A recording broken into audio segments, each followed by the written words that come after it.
Good evening, ladies and gentlemen. Welcome to another edition of Encrypted Connections. I am your host, Kyle, and happy Thursday, everybody. I'm just waiting for our guest to show up. She's running a little bit behind, but she should be here anytime now. In the meantime, Ali is going to play with the microphone, I guess, and the new condenser. And he's really seems to be enjoying it. You like that, buddy? Huh? How's everybody doing tonight? Everyone good? Let's see who's here tonight.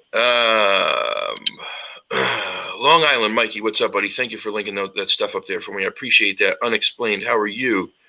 Maryland Squatch Watcher, how are you, buddy? Carson, good evening. Gene Fox Green Mountain Droning, very, very nice. Thank you for being here. Fricky Fresh, what's up? Oh, we're all dandy. If we were all in our dressing robes and slippers, we'd be dandy. Sharon, how are you? Mike Stone, Jeff, how you doing, buddy? Good to see you, man. Tyler, hello. Tyler, I don't recognize you. That's a new name for me, I think. If you're new here, welcome. Happy to have you. I'll tell you, like I tell everybody, you will not find a more incredible group of people in any chat on YouTube anywhere than you will find here. I sound like a broken record every time I say it, but it's the truth. The people in this chat make it a very welcoming, a very kind, pleasant, open-minded, very loving, amazing place to be. And I'm always so humbled by it. I'm so proud that this is what this channel is, and that these are the people that are here. If I had oh God, Ali, I'm gonna kill you. If I had 10 subscribers and they were all that quality, man, I'd be just as happy. It's really something cool, man. So welcome. I think you'll really find that the people here are amazing. I hope that you can enjoy the content too. Obviously, that's usually somewhat important anyway. Donna, welcome. Thank you for coming. So yeah, as I told some of you guys the other day in the morning walk, we're changing some things here. The channel's getting a little bit of an overhaul. The original logo is going. Bye-bye. See you later. No longer. It's going to be changed. Probably going to be going with the white rabbit. We're going to make it a little more simple. Where it's the everything. The font is gone. So that Encrypted Connections font, that glitch font that we've had for this whole time, that's gone. It's going to be new font, new picture logo, and yeah, it's time to change it.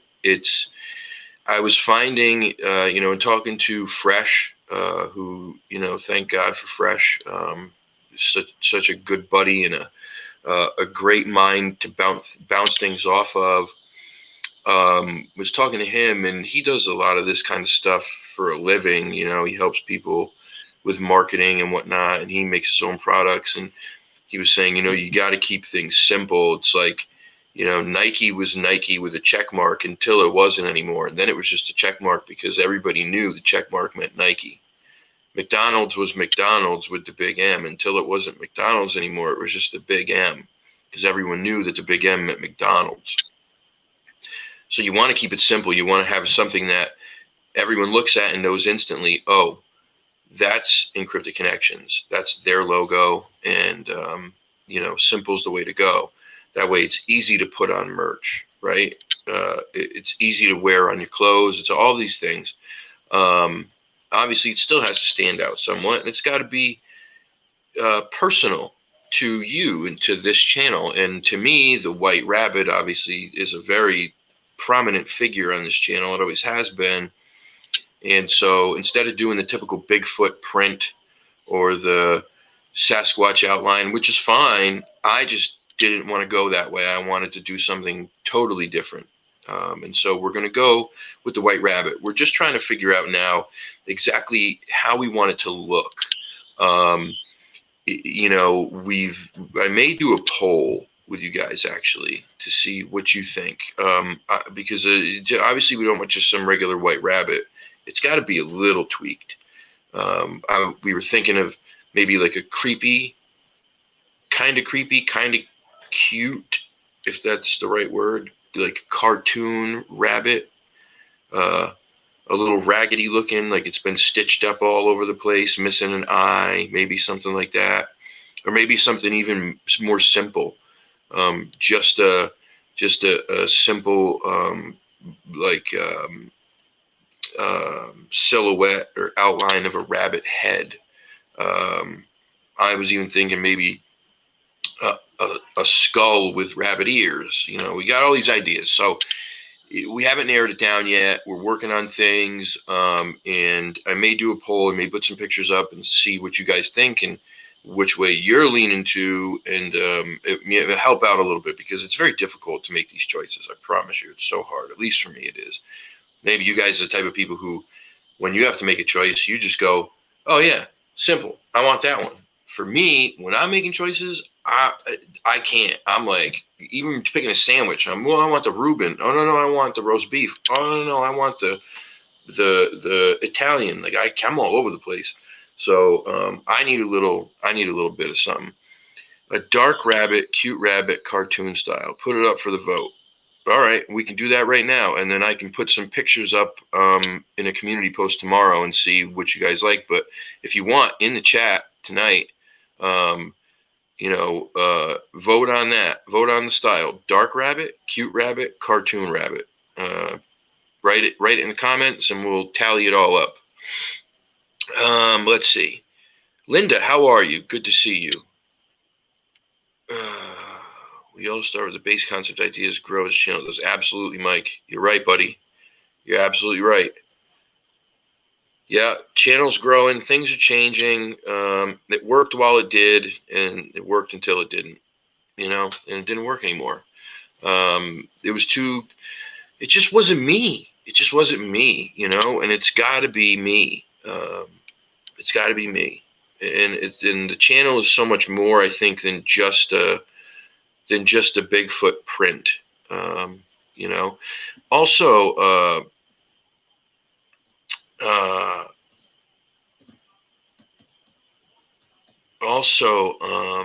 like a white rabbit silhouette head with extra eyes. Yeah, that's not a bad idea either. Yeah, I'm gonna make a poll in the community tab after for sure. Ollie with bunny ears. That wouldn't be fair to all the rest of my animals, though. I couldn't do that.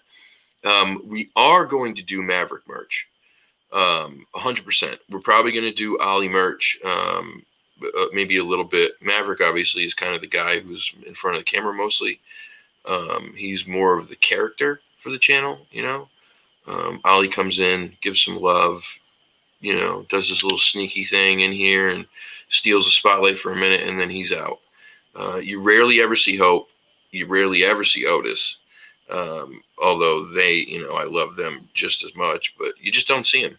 They don't like being in the spotlight. Hope knows she's a queen without having to be in front of a camera. So she's good like that.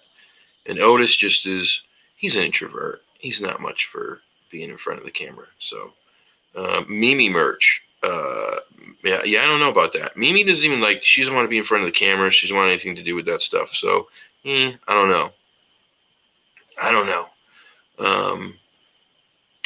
Tea towel holder Ollie. That's not a bad idea.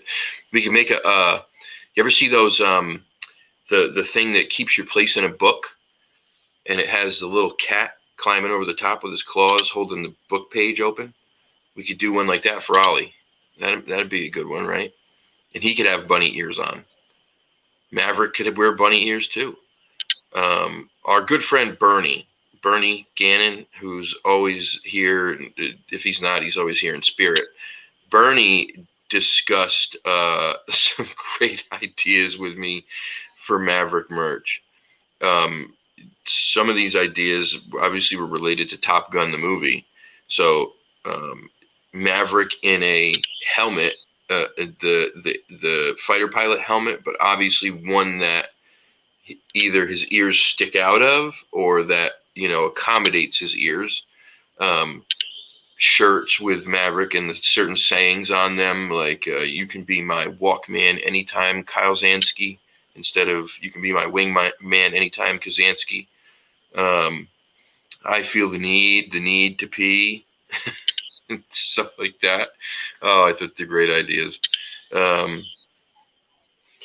rabbit should wear sneakers. I said this already, right? Because the sneakers obviously are my thing, right? So I said to Fresh, I wanted the Sasquatch before to wear sneakers, but the problem when you run into, like, when you get more detailed, is they start to charge you more to make merch. It's a little bit more complicated, stuff like that.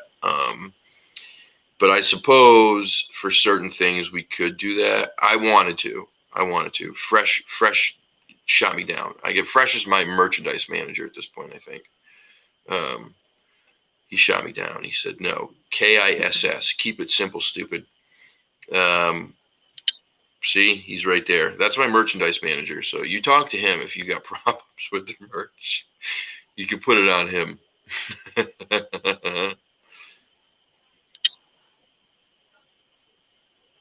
Yes, you did. Don't even. Yes, you did. Don't even give me that crap. Let me just.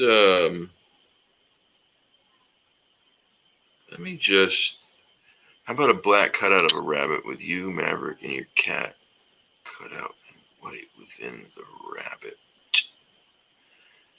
It's not a bad idea, but again, it's just a little much. You know what I mean? Like, it's just when you do the merch stuff is really a big reason why I'm changing it.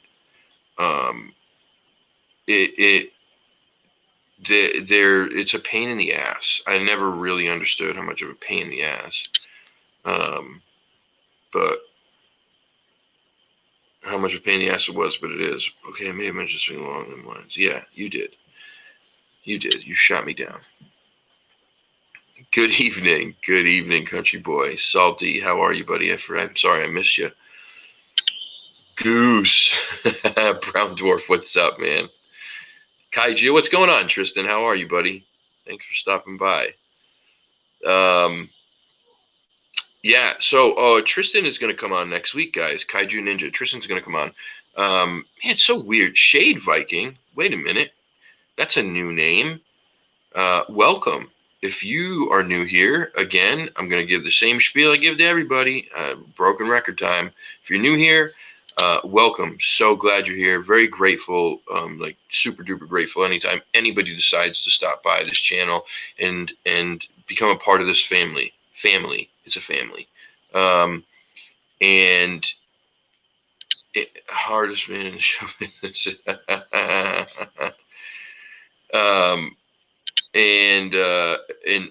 But the people in this chat, you will not find a better group of people anywhere on the interwebs.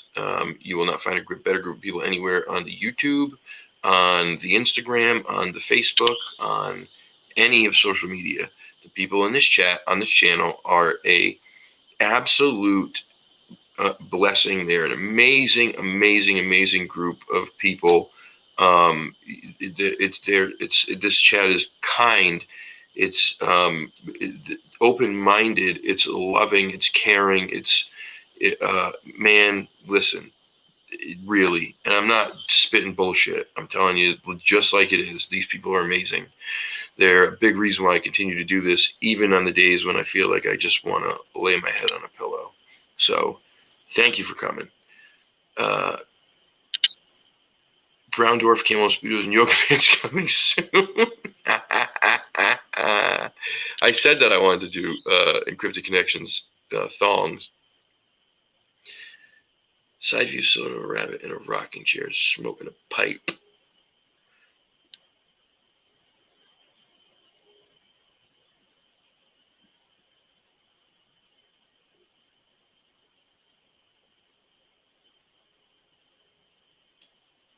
T-shirt equal Kyle. That's it. I don't know what you mean. I'm a little slow on the uptake. Kyle, I feel the need, but most walks is not peeing that Maverick keeps needing to do. No, it's not. It's the other one. Yeah, it's the other one. Yeah. Oh goodness. We got some ideas. Listen, I got some ideas, some really good stuff, I think. I still want to do the one where the Sasquatch is standing near the tree and blending into the tree a little bit, and Maverick lifts his leg and pees on what he thinks is a tree, and it's actually the Bigfoot leg. And the Bigfoot standing there with this look on his face like, are you kidding me? You guys really can't see me? So I think that's a good one. There's some bunny with a beard. Thank you. I wanted to do this. I wanted to do that. The bunny with the beard. Yes. Then it's a mix of everything, right? Perfect. Thank you. Linda's got it. Bunny with a beard. Bunny with a beard. This is it. This is what it's going to be. It's going to be a bunny with a beard.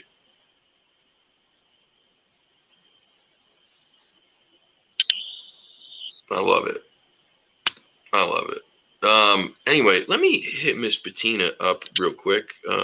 Just make sure that everything is okay. We just spoke a little while ago.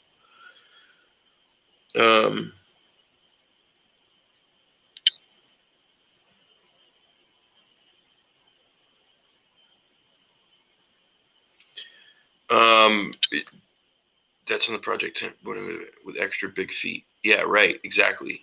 Hey, real quick, have any of you guys seen or talked to Bigfoot Littlefoot lately? I'm concerned. He's usually around, and I haven't seen him in like a week. It's not like him. It's not like him. Also, he won that drawing that night, and he won the T-shirt. And the one of one T-shirt, and it got delivered. And we had been talking. He had asked me, talking about it a little bit. And Janelle's good. She's away again. She's away again, and I don't think she has service where she's at, but she's good. She was fishing and camping for like a week or so. Again, not a lot of service, and then she went away again this week. So she's good though. But I can't get a hold of Bigfoot Littlefoot. We messaged on Messenger, and I've not gotten a response from him, and it's really starting to concern me. I was wondering if any of you guys had seen him in any other chats, because I haven't.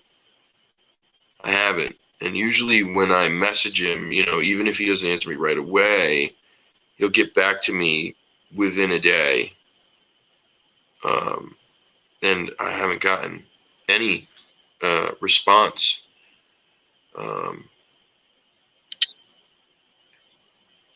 Man, UK, you can expect rain, sun, drizzle, snow, sleet, winds, hail, all in the space of 10 minutes. That's here too. That's why it's England and New England, right? Same weather, right? Same here. They always tell you, if you don't like the weather in New England, wait a minute. Spoke to him 3-4 days ago. Let me see when the last time we spoke was, because it was probably right around then too. We spoke on... Crap, no, it was further back than that. Last time we spoke was March 29th. Huh. Hey, what's going on, Mark? Welcome, brother. Welcome, man. 90 degrees 2 days. Where do you live, Linda? That's even crazier than here.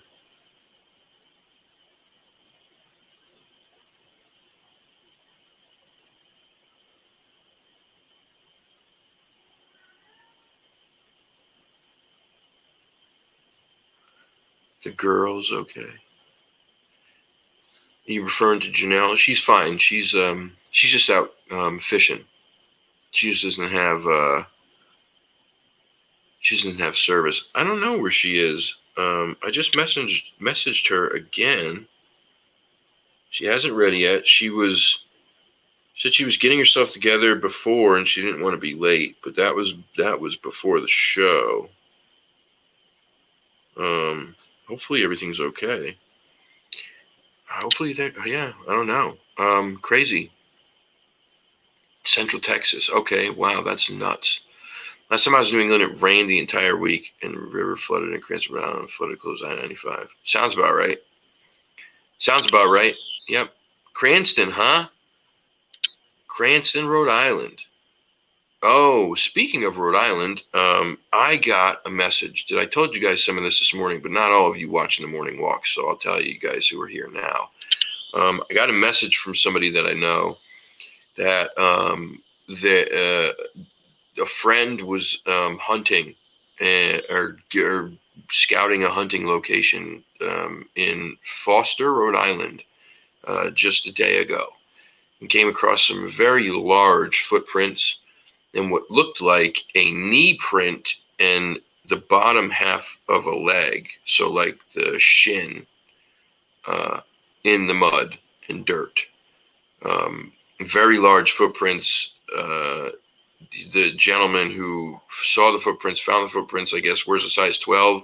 They were substantially bigger than his foot. Well, this is a gentleman who has no interest in Bigfoot. Obviously, he's heard of it, but he had no interest in it. Didn't even think about it being Bigfoot until he brought it to a friend who said, that sounds an awful lot like a Sasquatch. And so, then he was like, well, holy cow, man, I didn't think about that. But it sucks. It's frustrating when you have this happen, because here's somebody who has potential evidence and data and no photographs, no casting, no nothing, because he's just not aware, right? He doesn't know.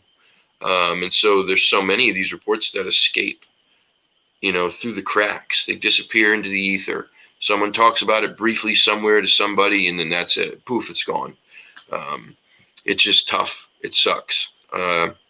You wish that every one of these incidences and pieces of evidence and data could be logged, because there's something to be learned from all of it. But so the hope is now that I am going to go out there. I'm hoping if I get the location by Saturday, then I'll go out on Saturday to that location, instead of going to the normal, my normal spot. Foster's not too far from here. The majority of reports coming from Rhode Island come from the western part of Rhode Island, right along the Connecticut border. Matter of fact, the majority of reports that come from Rhode Island come from the same area that Patchogue State Forest is in Connecticut. Patchogue just butts right up to the border of Rhode Island. So it's kind of crazy that we have all those things kind of are in common.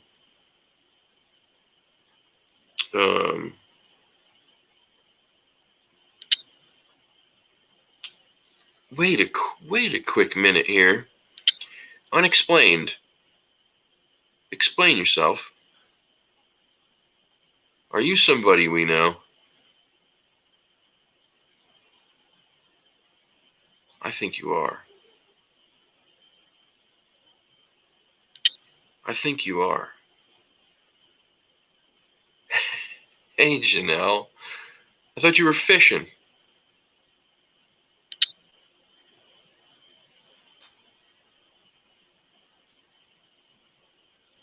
Come on. No, you didn't. Oh, thank you. That's very nice of you. Well, I'm hoping everything's okay, but Bettina messaged me not too long ago and said she was getting herself together and didn't want to be late, and I haven't heard back from her now. I don't know what's going on. She hasn't read my message. This is a crazy week, man. This has been a crazy week. Oh, there we go. There we go. Okay. She read it.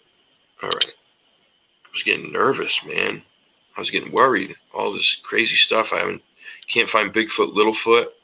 Snuffy was gone forever. Thank God he was found. Man, just nuts.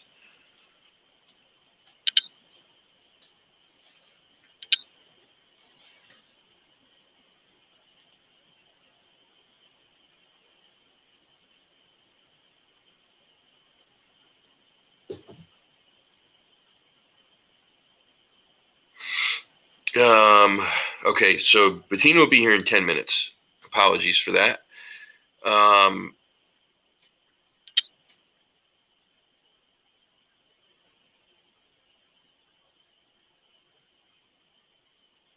Busy getting rid of her daughter bugging me.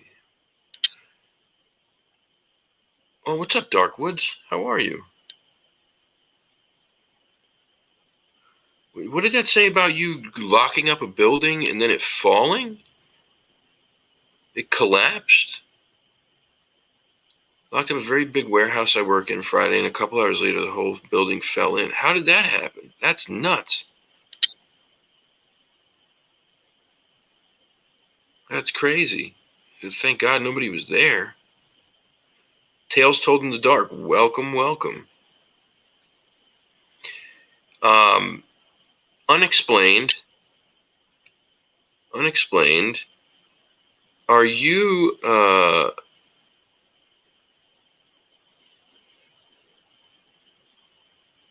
long has that been your name on YouTube? I'm having a sneaking suspicion that you may have had a different name at some point. Am I right about that? I guess we'll find out.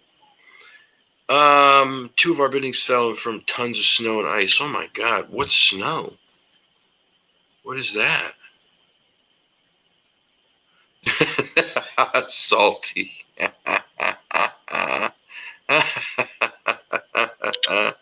Oh, that's great.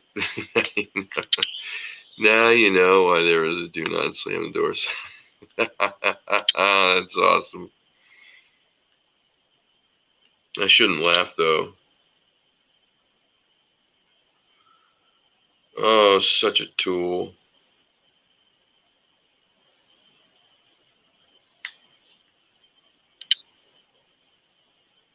Four feet of snow still. That's nuts.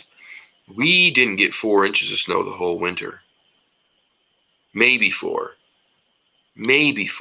total. And it didn't last but a couple hours each time. It's nuts. That is not New England. We usually get snow. I mean, not like Buffalo, but we get snow. This was the craziest winter I remember ever in my life. And it was record breaking in the least amount. Unexplained. Oh, you've got news. What is it?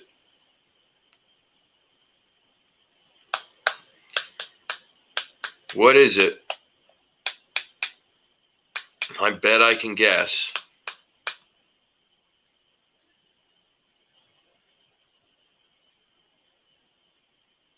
I don't know where Mimi is. Oh, I know where Mimi is. Well, maybe not. She might not be there still. My niece's birthday is tomorrow, and they had cake and stuff for her tonight. I'm a terrible uncle. I thought it was tomorrow that they were doing it. I had the show obviously tonight, and other stuff to do, and I didn't get to go. So I'm going to go over there tomorrow and give her her present and say happy birthday and all that good stuff. But yeah, this whole week had me all messed up. Wednesday I thought was Thursday. Today I thought was Friday. I mean, I just was all over the place. I couldn't get it out of my head. I don't know why I couldn't shake it. It was crazy.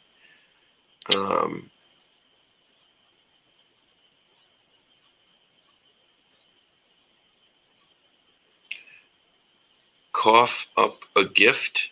Oh yeah, there's a gift. Come on, what kind of uncle you think I am? What kind of uncle you think I am? Of course, there's a gift.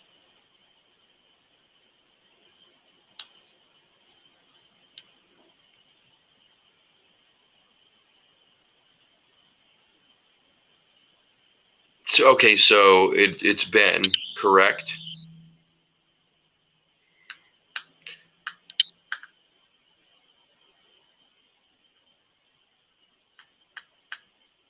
So does this mean now that you're going to keep a name? Or are you going to change the name over and over for the channel too? And people are going to go, wait a minute, I thought I was subbed to this channel. Oh, no, no, new channel. No. Oh, shoot. It's the same channel. Just change the name. Son of a... Okay, we're keeping the name. All right, well, at least we got that. At least we got that. New channel every week. And what's the premise of the channel, Ben? What's the premise of the channel? I'm guessing it is about weird, unexplained mysteries. That's my guess. Just a guess, though. Just a guess. At least we got the name. The name's good. It's not changing. At least we got that now, right? No more of the, wait, who's this guy coming into the chat? No more trout tickling. No more Tickles the Clown. No more funny hands the pedo. You know, I'm just joking with you, buddy.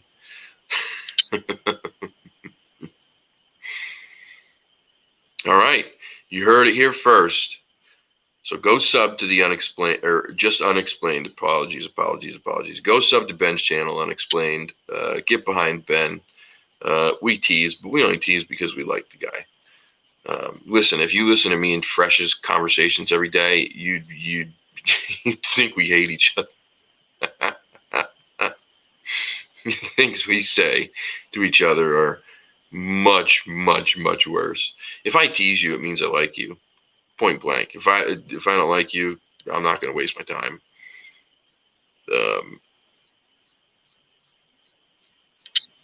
Although I don't know, maybe I don't like Ben. I'm not sure. I'm just kidding. It's unexplained. I can't tell you if I do or not. Thank you. It would bend your mind. Yeah, absolutely, it would. Yes, I got a haircut. Got them all cut. Got the beard done.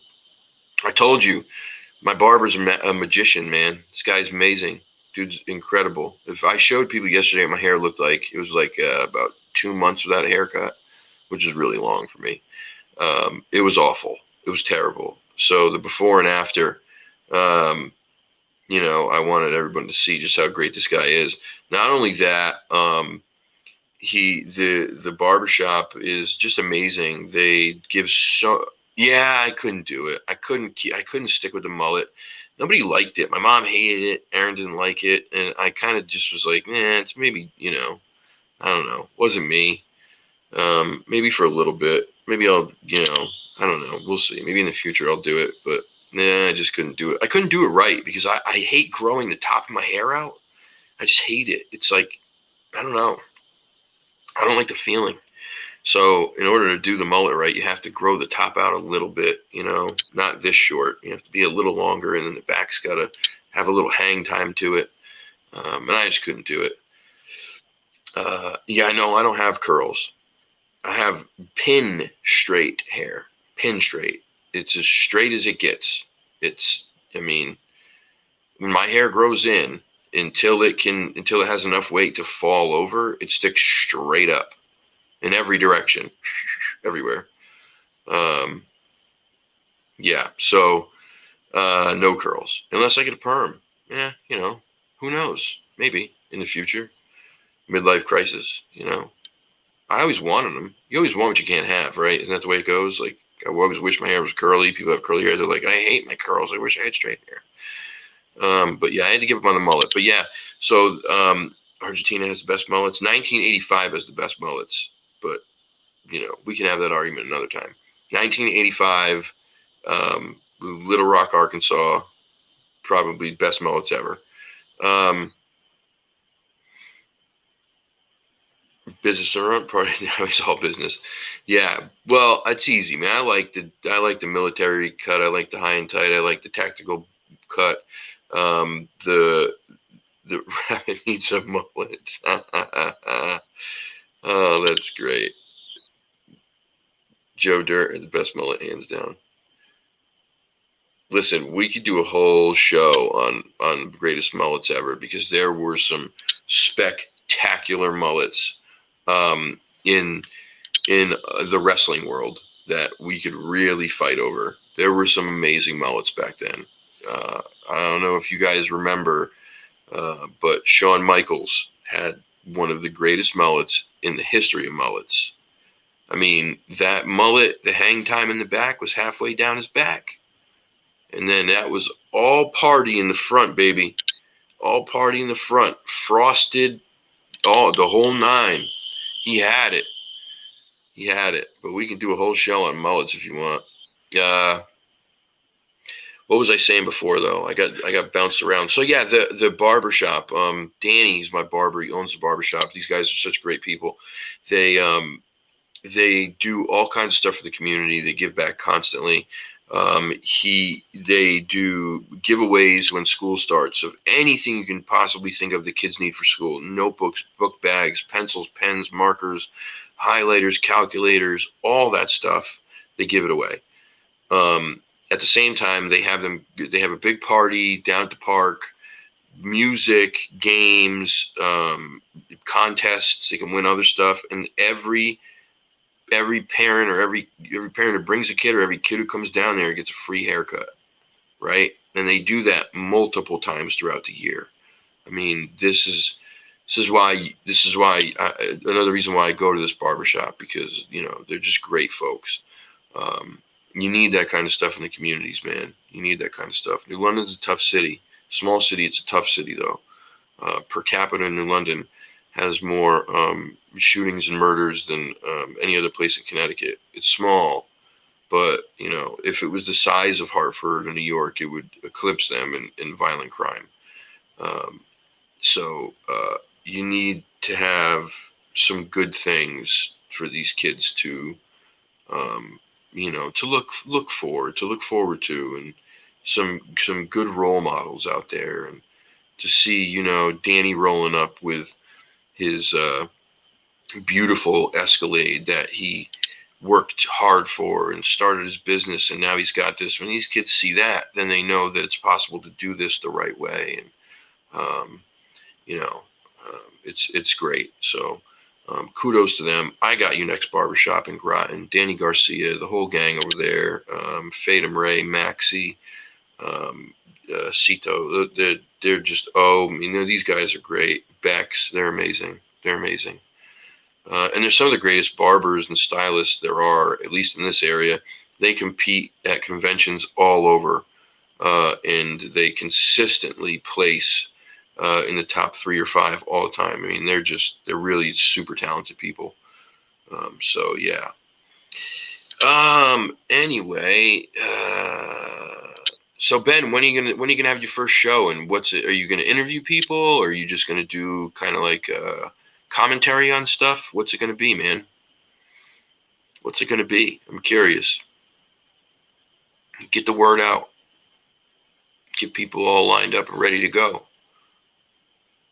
You got free promotion right now. Ready? 3, 2, 1, go. You got 10 seconds. That's it. Otherwise, you got to pay for a commercial. 10, 9, 8. I'm just kidding.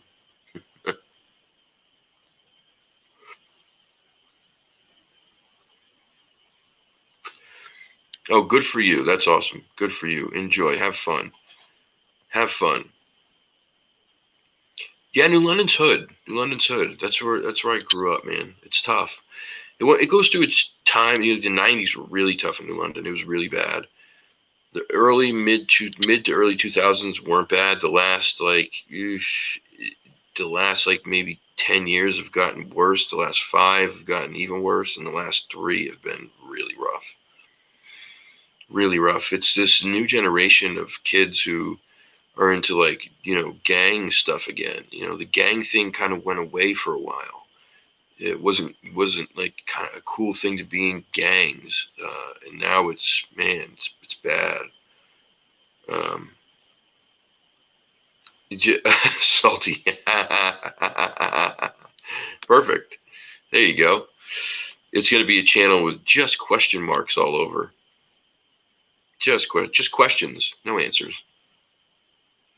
the barbershop is a great place to go. It's really a fun place, especially for like, men. Um,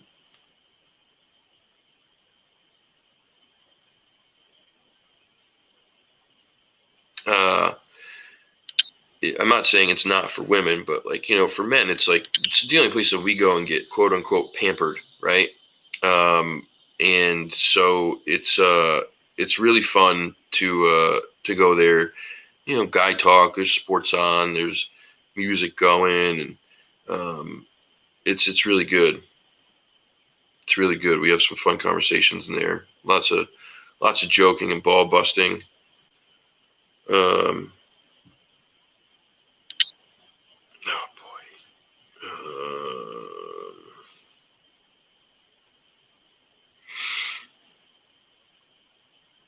Sorry, guys.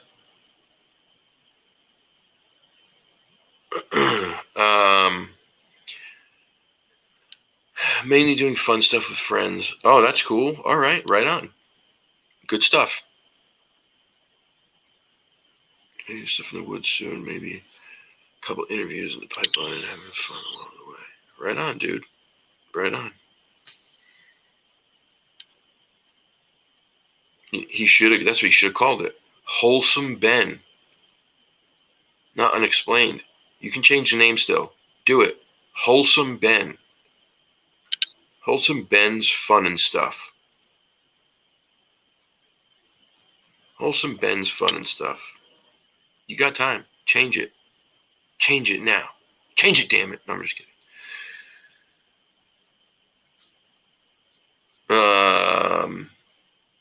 What else was I going to say? Oh, got this today in the mail. This is pretty awesome. Alex Petikoff sent this. Oh, stupid light. Let me block the light for a minute. Can you see that?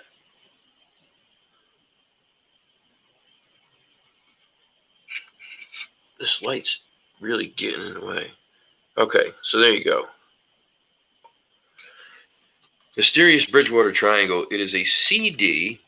It's got 32 tracks on it. They're very like short. Some of them are 4 minutes, 5 minutes, 3 minutes, 1 minute, minute and a half, 5 minutes, 6 minutes, and each of them is a short story about some of the mysterious stuff that is going on in the Bridgewater Triangle and Freetown State Forest, narrated by Chris Pittman, Christopher Balzano, and John Horrigan. Chris Pittman and Christopher Balzano were in the Bridgewater Triangle documentary. Excuse me, sorry, with Alex, and they also did one, I believe, on their own. John Horrigan.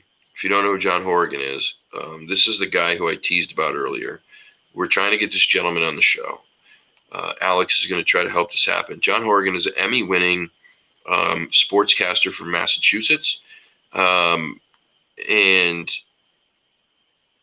I think he also won an Emmy too, or an award for his narrations of stuff. Guy's got the greatest voice ever. Like, one of them. It's amazing. Oh yeah, Janelle. So I'm glad you love them. I don't like them. I'm not happy with them. I keep telling everybody, please do not order t-shirts from the merch site. If you order them and you're not happy with them, please let me know. I'll make it right. I think that big box around them looks like shit. The coffee cups and stuff, the little things, I think are great from the original merch store. So that stuff I'm going to keep up.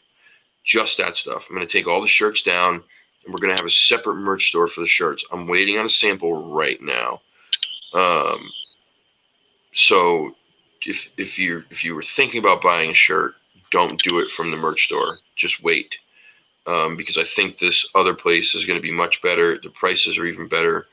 The margins are smaller for me, but whatever. It wasn't about that anyway. It was much less about that and much more about getting good quality stuff so that everybody can wear it and enjoy it and really like it. And so this other place is better. Bonfire is going to be the new provider of the merch, provided everything goes the way it's supposed to. Yeah. So, but I'm glad you enjoy them. I'm glad you like them. My mom, she got hers. She liked hers. I know. Sasquatch Confessions got a cup, I think, and a hat. The hat's not bad, actually. The hat's pretty nice.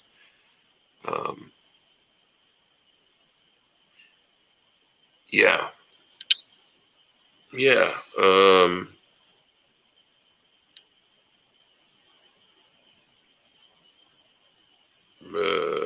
Sorry. Just checking here.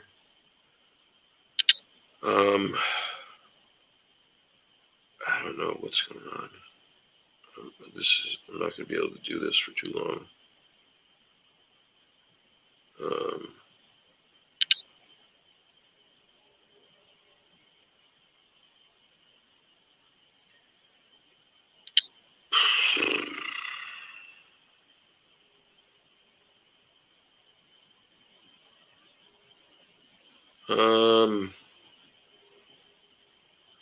Just looking for something.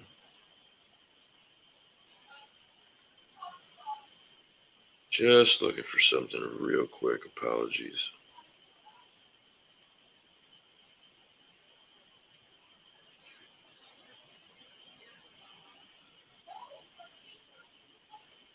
All right. Anyway, apologies. Yeah. She's running behind.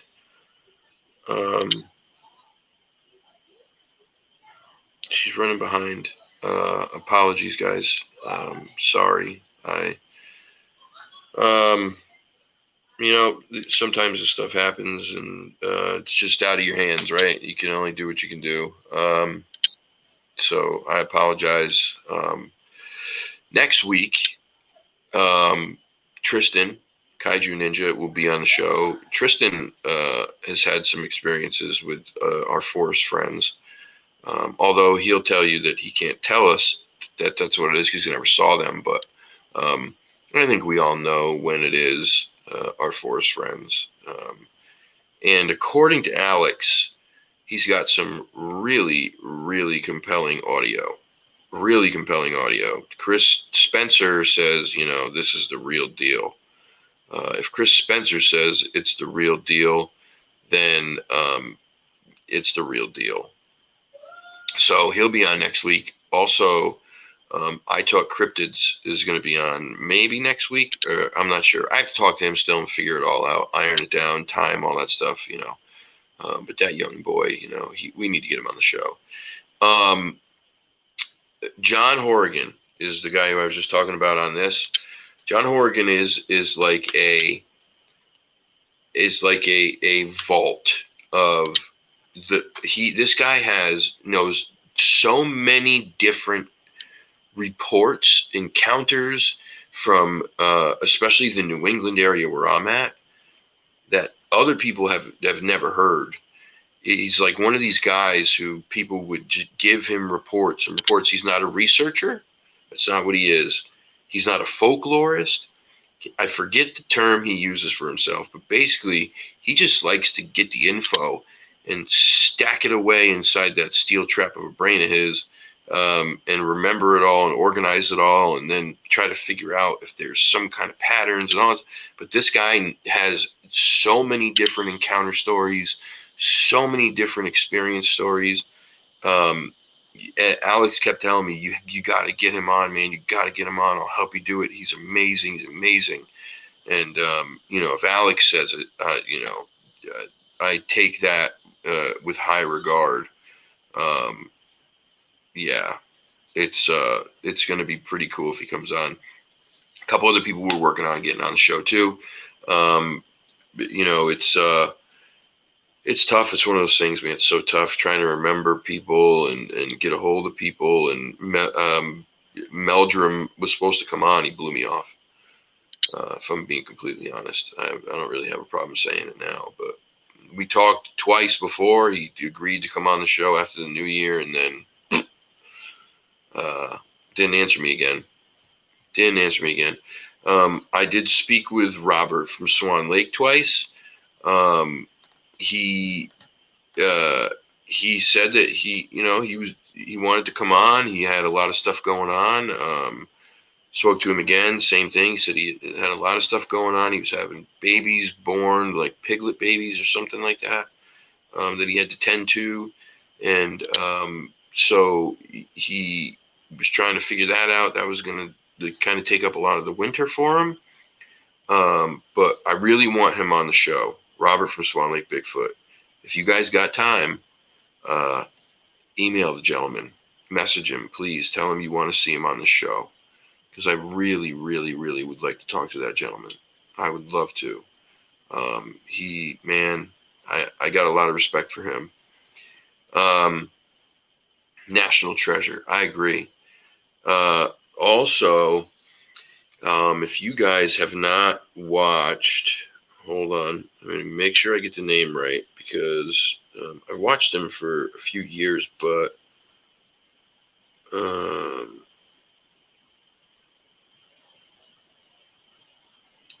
Western New York Sasquatch Research. Okay. Please watch them. Please go subscribe. Please. It's a brother and sister team in Western New York. They've been doing it for a few years. They've got some pretty compelling pictures and video, man. Not everything. Some of it is, like a lot of stuff. But there's some other stuff that I go, whoa, that's pretty crazy looking. I'd like to get them on the show, but there's no way to contact them except for in their comments section. If anybody has any idea,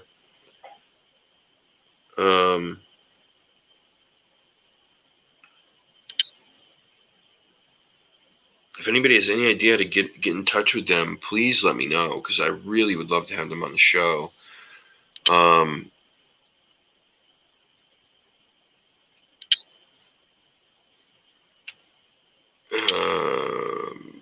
Who blew you off? Yeah, Meldrum blew me off.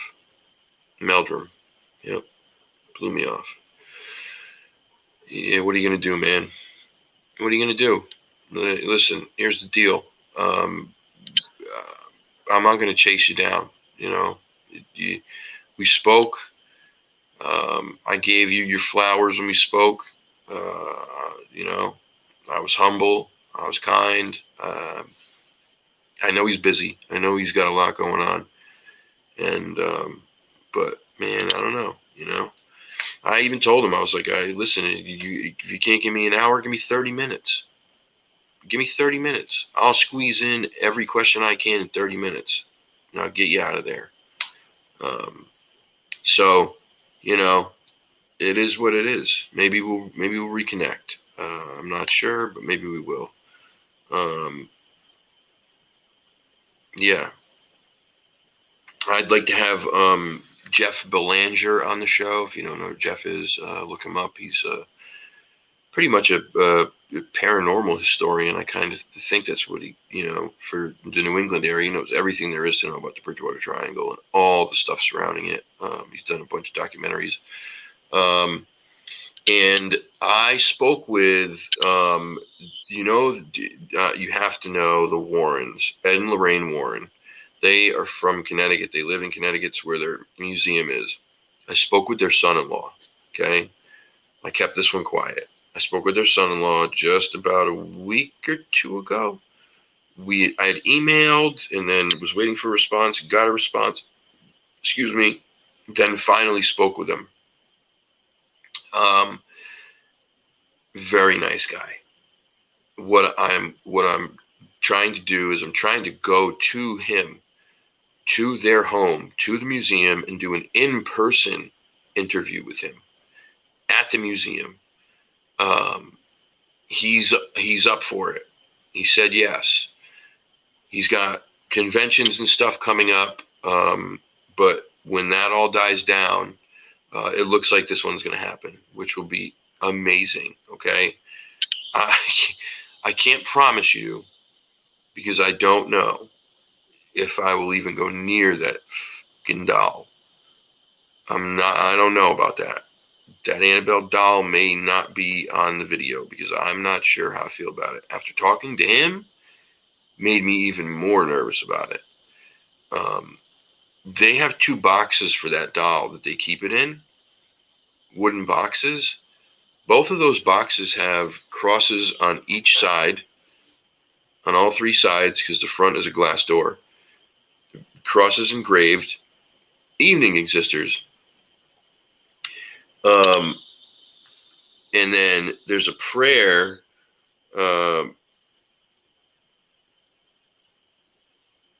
There's a prayer that's inside there on a piece of paper.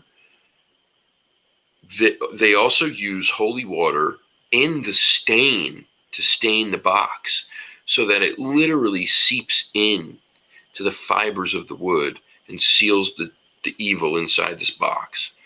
When they have to do work on the box, they say this prayer, this crazy prayer, right? One person says the prayer, opens the door. Another person reaches in with gloves on because Ed Warren told them, all the rules. He said, do not touch it ever with your skin. Gloves on. Reaches in, grabs her, pulls her down and out because she has to go up and in and sit on a chair. Down and out. Then they go to the other box. Someone opens the door. Then they put her up and in, sit her in the chair. They finish the prayer. They close the box. They spray holy water on each other, on their hands, all over themselves. And then they spray that box and say these prayers. And then that's it. I mean, if you have to do that, it's probably nothing that I want anything to do with. And, I'm not too much of a pansy when it comes to that stuff, especially if they tell me it's safe, and I believe them because they bring this thing to conventions. I mean, after all the hell this thing has caused and all the things that the Annabelle doll has done to people, they bring it to conventions in this box, so it's got to be pretty safe, right? Otherwise, people would be dropping dead and demonically possessed all the time. But I still don't know. I just wouldn't touch it. I don't know if I'll go near it. So I don't know if I'm doing that interview there, if that's going to be on. I just don't know if I'll take that risk. I'll be in the museum for sure, and I'll show some other cool stuff while I'm there, but just the Annabelle doll is probably going to be off limits. That, and there's like one other thing in there that he was telling me about that, I asked him if it was possible to, stay away from there and then do the interview still. And he said, yeah, absolutely. Happy birthday, Existers, man. Happy birthday. Good for you, man. Great. 39 today. Kyle turned 25 the other day. Yeah, right. I wish. Hello, Sonia. Welcome. Happy coming Easter. I'm emotional because we're just right on, right on. Fresh cut. You got, yeah, that's right. I was telling these guys my Barber's a magician. Hey, Barb, welcome.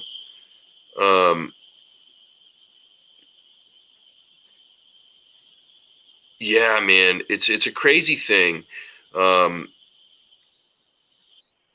You saw it in person, Alex?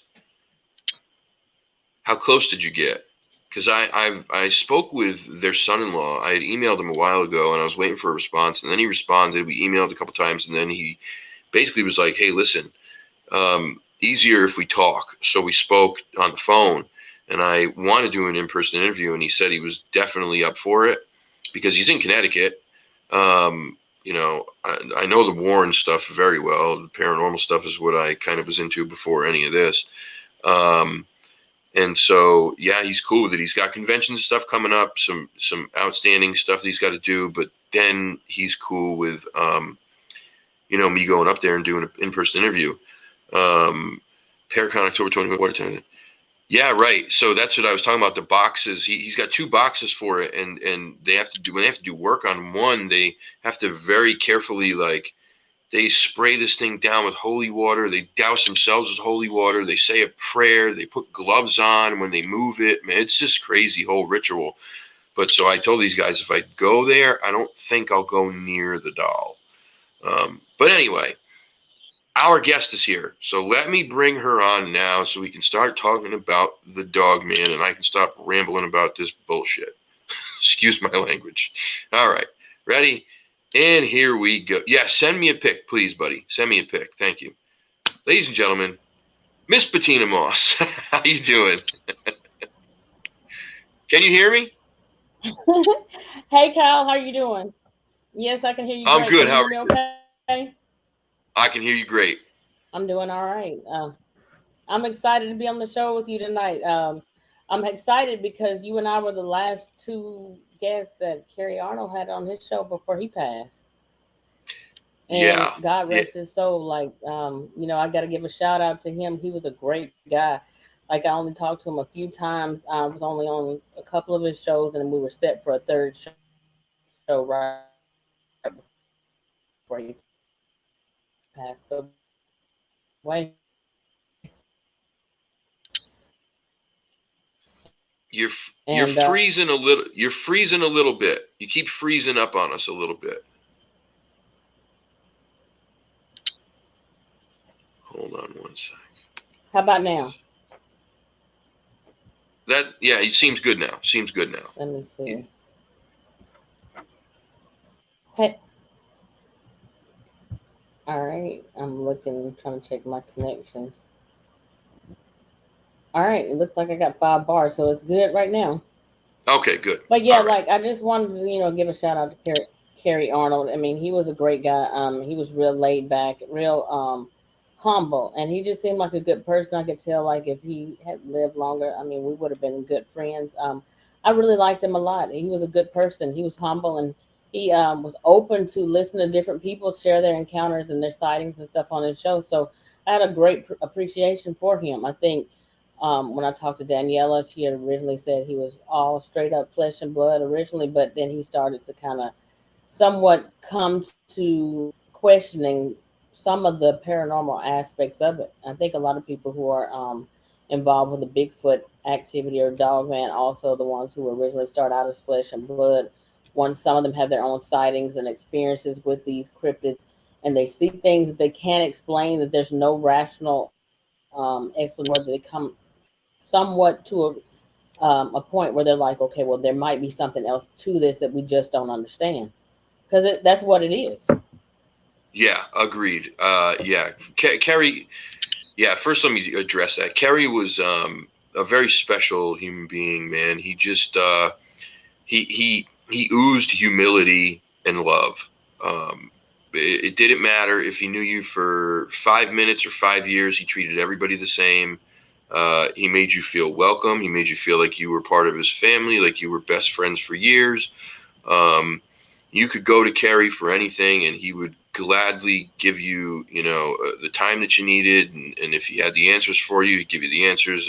And Kerry was one of those people who was just, he was so encouraging to everybody. You could be just starting out. You could be, one of the biggest names in the community, and Yeah, it didn't matter. Kerry, for just Kerry just treated everybody like they were family. And man, it's so sad. It sucks. We were the last two guests. You were actually supposed to go on again after the show that I was on. yeah. I He think died I that think the very Tuesday next night, day or and 2 days. Oh yeah, that's right, Tuesday. he died that Tuesday night. I was supposed to go on his show that Wednesday night, Right. and that would have been my That's third episode with him. And so I really liked him a lot, and I'm just really sad about it. He was a funny guy too. I mean, because like he was one of those people, and I told you, like, I was supposed to get on here with you tonight at 7 o'clock Central, and it's 7 now, but I'm on CP time. CP, you know what CP time is. I'm on CP time, but also at the same time, like, what was funny about it is, like, I'm always to the last minute trying to get ready for a show because I'm real shy, and I'm real, like, people don't see that because they feel like, how can you be shy and like be like a podcaster doing this stuff? But it just because of your encounters, it makes you open and it makes you want to get out there and share your experiences, because we're all trying to get out there and make sense of it, because this is some weird stuff when it comes to this. They tell you monsters don't exist. You see something for real in real life that looks like something that is like a werewolf, and then you saw Bigfoot, Cal. So, but when it mm, comes to that, like, it's to the point where you're like, oh my god, like, I can't just look at that. I've got to make sense of this. I need to understand this, and I need to know what this is that I saw. So that's what it comes to. And is that why you started your podcast? I mean, I've always had an interest in this stuff, kind of like you, right? I always was interested in it. Mm-hmm. I remember being a kid and going to the library and taking the books out and seeing the first time I saw the picture of the Loch Ness Monster and just being like, whoa, what's that thing? And then, from there, the picture of Yeah. Patty and then seeing the Patty film and then UFOs and all that stuff. My mind was so drawn to the weird, to the strange, to the mysteries of the world more than anything else. That's the stuff I wanted to know about. And then, yeah, if you have, especially if you have any experiences, forget it. You know how many people you talk to in this field where you don't even have to ask them, why'd you get involved in this field? It was because I had an experience and I wanted to know more, right? You hear this over and over and over. And this is what happened to you. You had an interest, but you Absolutely. had an experience at your parents' house, correct? Absolutely. Did you want Okay, me to go so into that and kind of share that? yeah. Well, first I want to ask you, how shitty were those Cadillac headlights?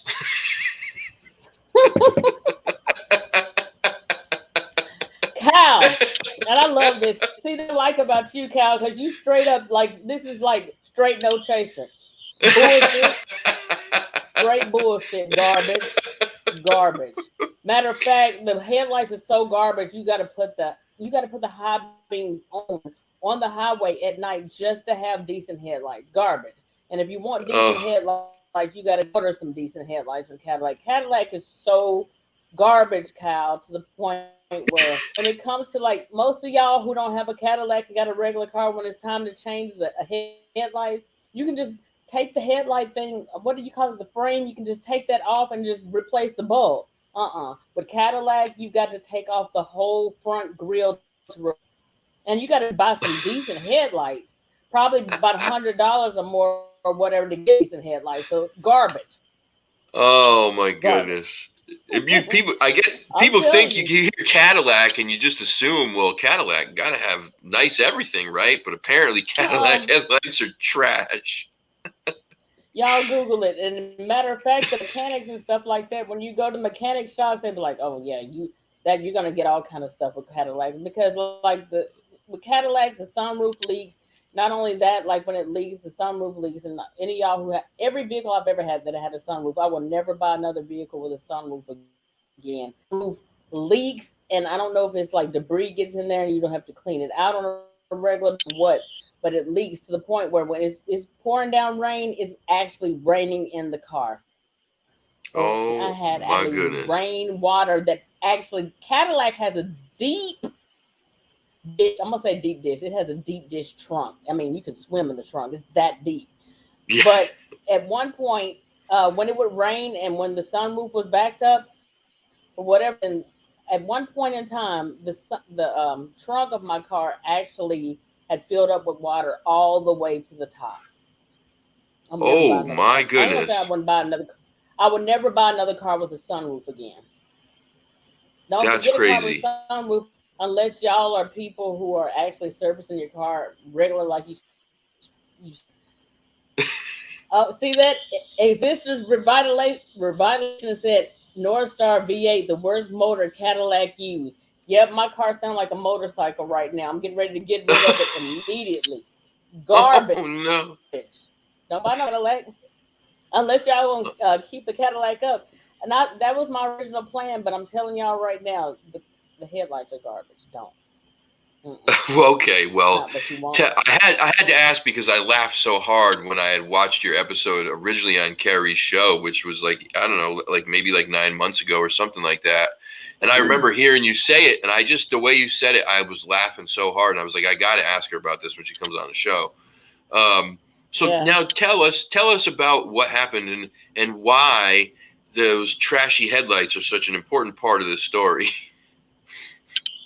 Okay. So before, for those of y'all who don't know me, I am a dog. Well, I'm a dogman eyewitness. Because of my encounter, it made me start my own channel, Cryptonormal Encounters of B Moss, and it made me start my own Facebook group, Cryptonormal Encounters of B Moss. Same, and but before all of that, Dark Woods that get a Chevy. Darkwood Chevy is the owner. Chevy and Cadillac. They go together. Chevy owns Cadillac. But I want to say this: when it came down, I already believed way back in the day, like as a teenager. I'm 43 years old right now, but back in Oh, me too. back before the 20s, you're 42.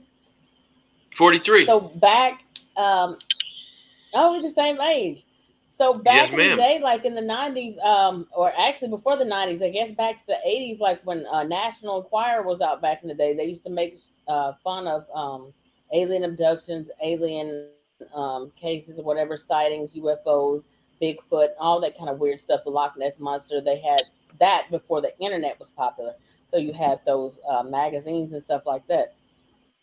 But even back then, when it came to the Bermuda Triangle or all things strange and weird, I had already a belief in those things already at that point because I just didn't believe that anybody would make up stories about something so incredible. Not when there were different people sharing their sightings or experiences. People made fun of it, but even as a kid, I always thought there's something to this.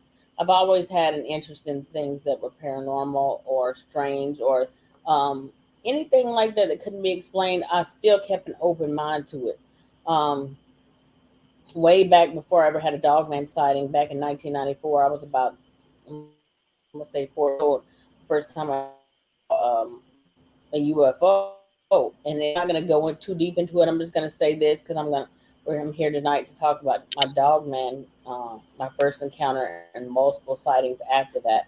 But a lot of people don't realize when it comes to Bigfoot and Dogman or any of that kind of stuff, a lot of us who've had encounters with Bigfoot or Dogman have also had sightings of UFOs or have had other experiences happen as far as shadow man or other paranormal experiences in your home. And so I would gather as a common denominator in this that it's all got to do with something that we are, those of us who've had these experiences are either similar or that there's some direct connection there to paranormal activity in Bigfoot, Dogman, alien encounter sightings.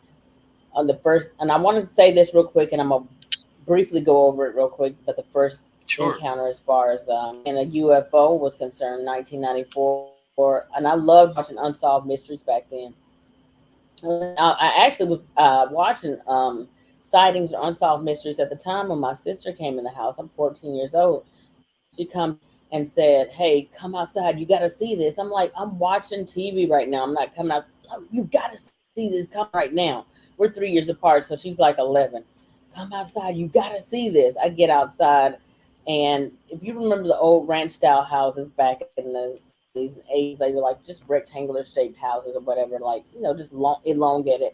And I walk outside, and when I get outside, like I couldn't believe my eyes. I'm looking at, like what you know of as the general depiction of what a UFO looks like, with like it's got the saucer shape with the round dome on top, but it had green and red strobing lights continually circle and rotate around it. And so I'm looking at this, and it's directly above the neighbor's house across the street from my parents' house. And if I had to give you a guess, it wasn't high up in the air. It was so low above that neighbor's house that if you were to have taken a ladder and stood on top of the house, you could have taken a rock and hit it.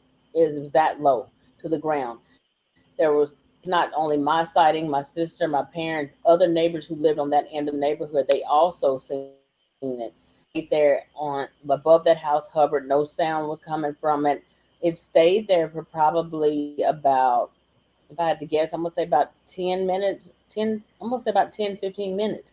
Everybody's just standing out there looking at it, and it had like a luminescent glow to it. Didn't have any humming sound, no noise at all. So everybody was out there looking at this with all in all of this thing. Some guy just like straight out of a Hollywood movie or something like that pulls up in like an '04 pickup truck, and he stops at the stop sign, and he just like he screeched on his brakes, and he looks over everybody like in our neighborhood and just kind of looks over there. He said, "That thing sat over my house for over 30 minutes. I've been following it ever since." He said, "I don't know what that is." People in the neighborhood actually started calling Redstone Arsenal military base here in Huntsville, where I live at now.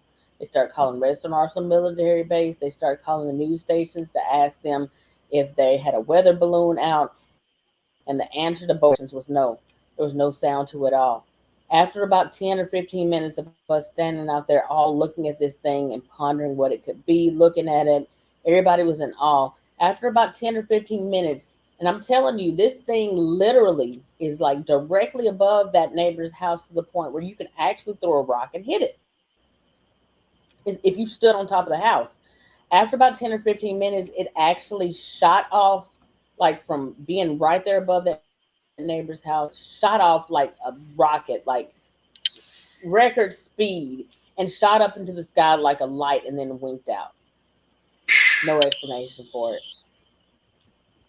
And I said Crazy. all that just to say that when it comes to Bigfoot, Dogman, UFOs, and stuff like that, and paranormal activity in your homes and stuff like that, it's all correlated, and it has a connection.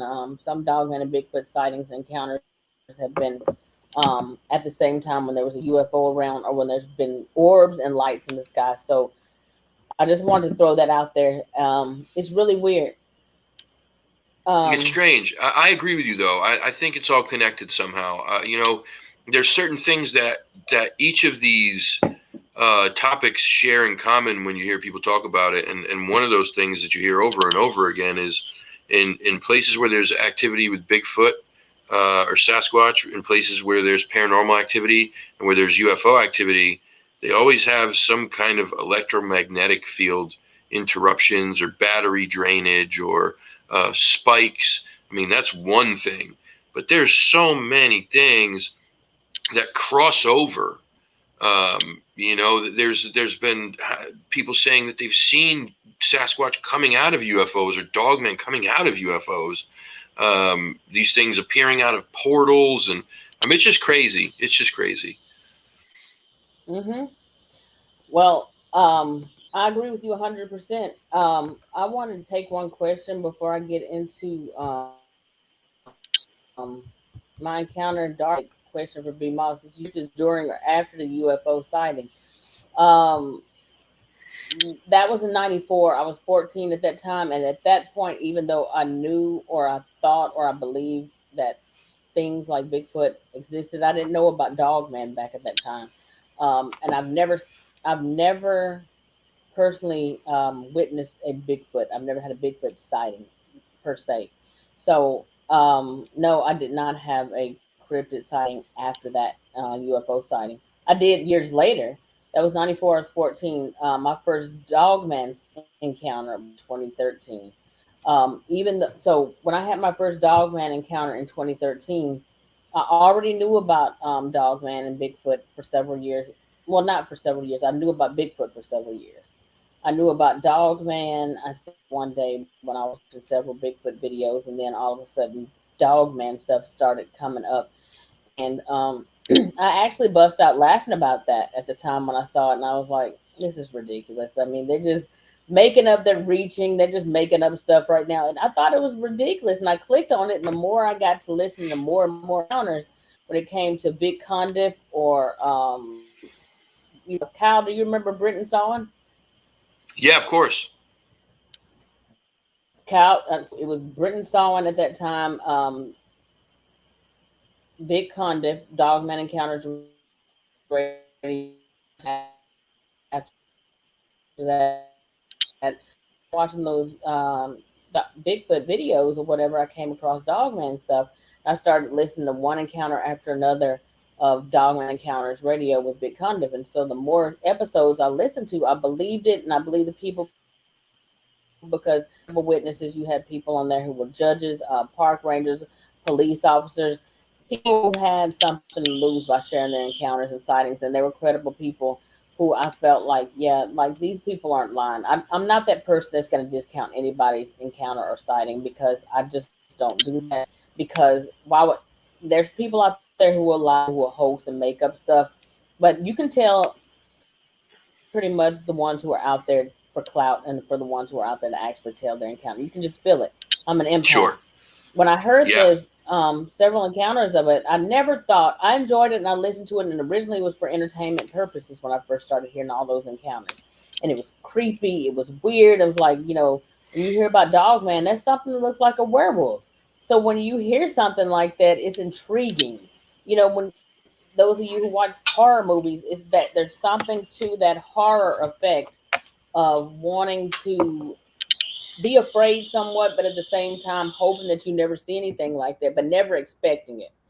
I'm from North Alabama, close to Florence, Alabama, between Florence, Alabama, and Huntsville, Alabama. And so my first encounter, I want to preface it by saying my husband was a hunter, and during hunting season, sometimes he would be gone. Hold on just a second, my dog's acting bad over there. Hold on just a second.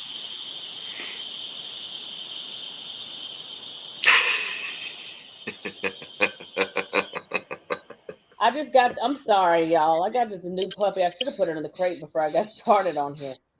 Oh, it's I'm okay. gonna put Trust it in me. the You crate in don't a have. minute, I think. I have the most menacing puppy in the world, so you have nothing to apologize for. My previous Yorkie, she passed away in January, and this one was off the chain. I But I saw that. wanted I'm to say, so like sorry. yeah, it's still hard. I mean, I love the new puppy, but like I never, she's a force to be reckoned with. But during hunting season, 2013, I know like every year, like my ex-husband, like he would go hunting. Sometimes he'd be gone 3 or 4 days. And when he'd be gone all these days, like at that time, instead of staying at home by myself, being bored, me and my dog, like I would say, well, come on, Chloe, let's go to my parents, let's go to grandma's house this weekend. Hold on, Cal. Cal, hold on. Okay. Y'all All right. hold that thought. Let me put her in the crate. All right. Cal, you just keep talking to him. I'll be right back. Let me put her Okay. away. Oh, you gotta love puppies, man. Um, crazy, crazy. This whole Dogman thing is nuts, right? Many of you know I didn't believe in it until just about this last year. But too many people that are, I believe, that are reputable, uh, that I can't write off. There's just too much of it. I believe the Dogman may be more paranormal than flesh and blood. That's just me though. But again, something's out there. I don't know what it is. Cadillac, welcome. Cadillac, funny name. That we were just talking about, her Cadillac that apparently has the trashiest headlights and the crappiest sunroof that ever existed, and a really shitty motor. Um, Maybe we can change your name real quick so she doesn't associate your name with the crappy car. She doesn't like it so much. I'm just kidding. Welcome, welcome. We're very happy to have you. Yes, she is awesome too. I just sent you an email. Okay, awesome. Thank you. I will. I'll share it. Not tonight, probably. Maybe tomorrow morning during my walk, I could share it. Yeah, I'll do that definitely. Thank you very much. Appreciate that. I can't wait to look at it. Can't wait to look at it. Synchronicity, you bet. Yeah, right. Isn't that weird? Crazy. We're just talking about a Cadillac, and then Cadillac comes into the chat. So weird. I don't believe in coincidence anymore. I just don't.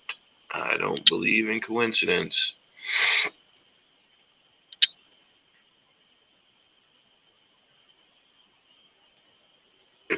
Yeah, I don't know. I don't know how you dealt with that, man.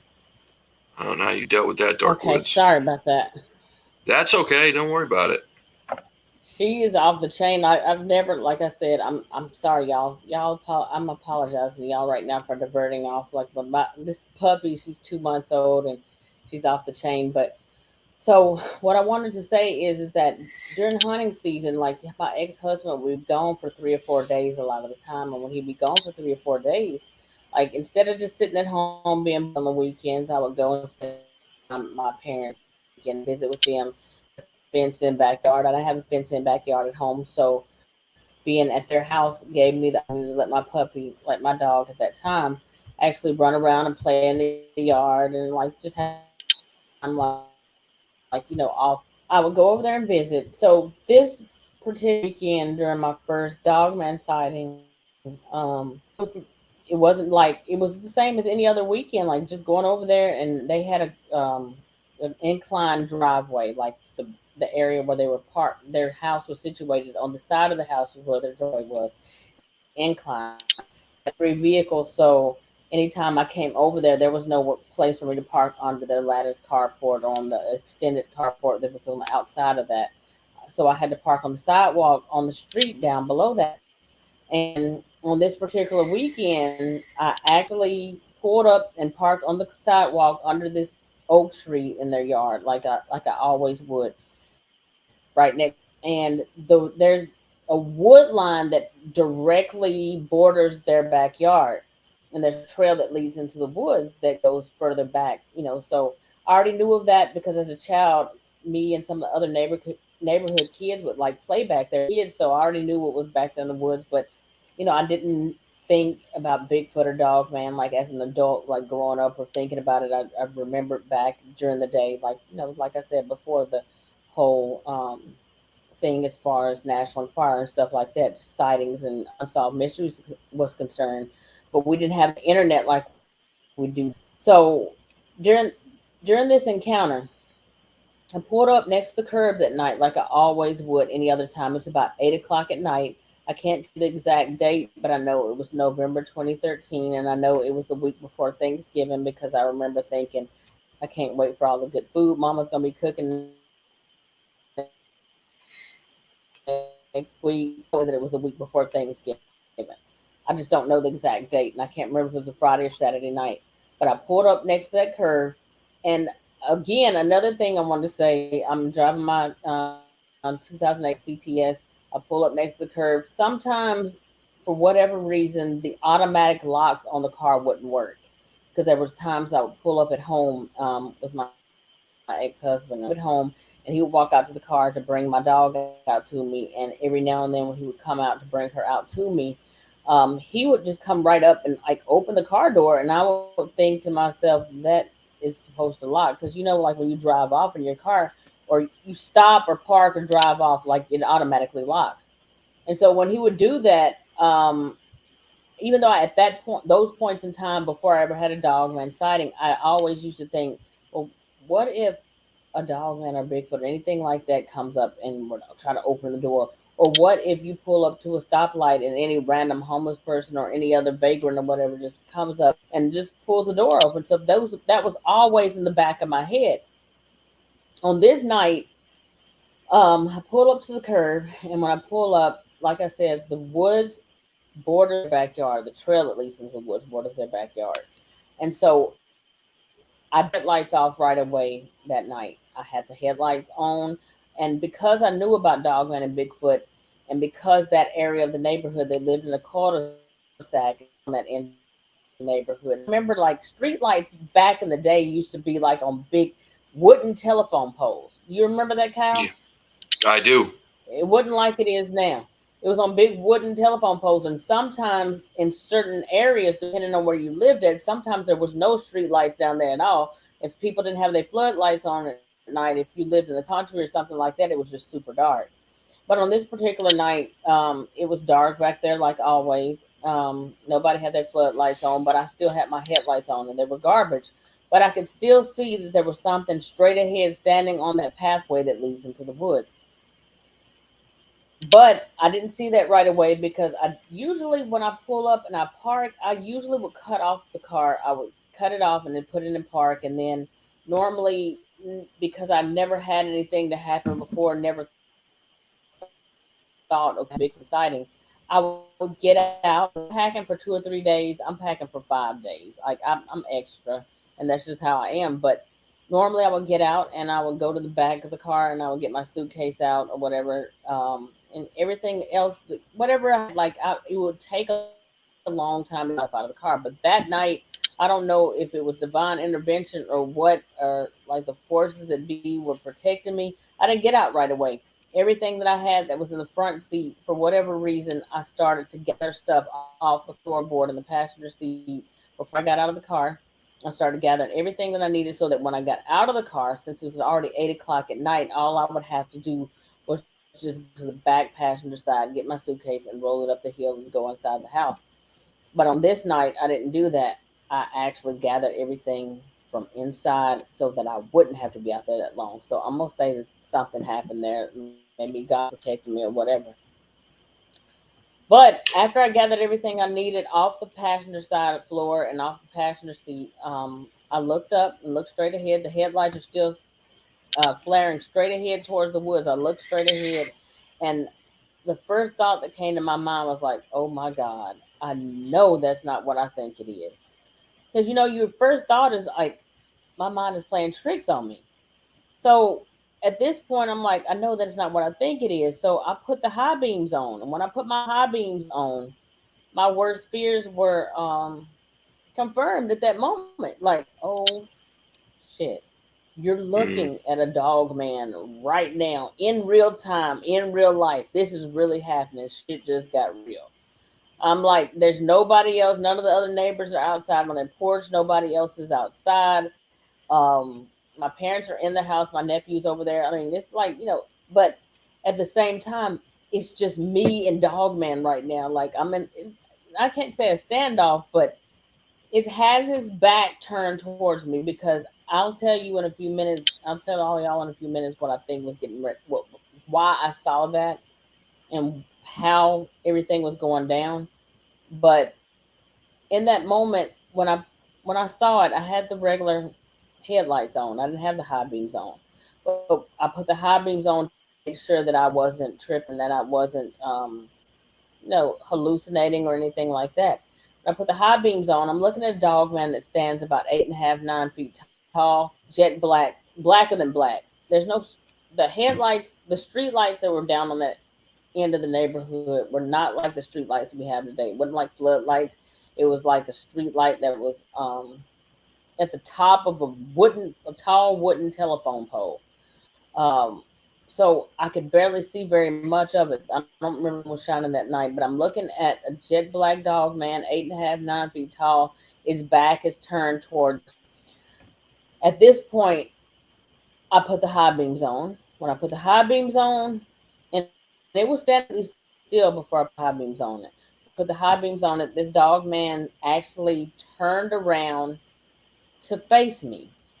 Now, as y'all know, like when you get a regular dog or wolf or any other natural animal, if you put the high beams on it, maybe it'll look back and it'll look at the car, but it doesn't have the wherewithal to know to look directly into the windshield and directly at you sitting in the driver's seat.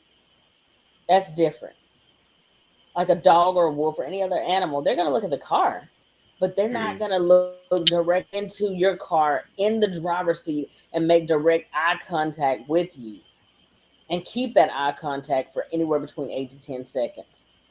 mm-mm. I'm looking at this and I'm like, I'm sitting there like, I know my parents are not going to bed yet because I just called them and I told them I'm getting ready to pull up in a few minutes. But what the scariest part about it was is that I'm thinking and I'm like, um, I'm out here alone. Nobody else is out here. This thing's got eye contact with me right now. And the reason I think it turned around was because when I put the high beams on, and I feel like that, and I don't know, but I'm just going to rationalize it to the best of my ability. I feel like that when I put the high beams on it, I spotlighted it.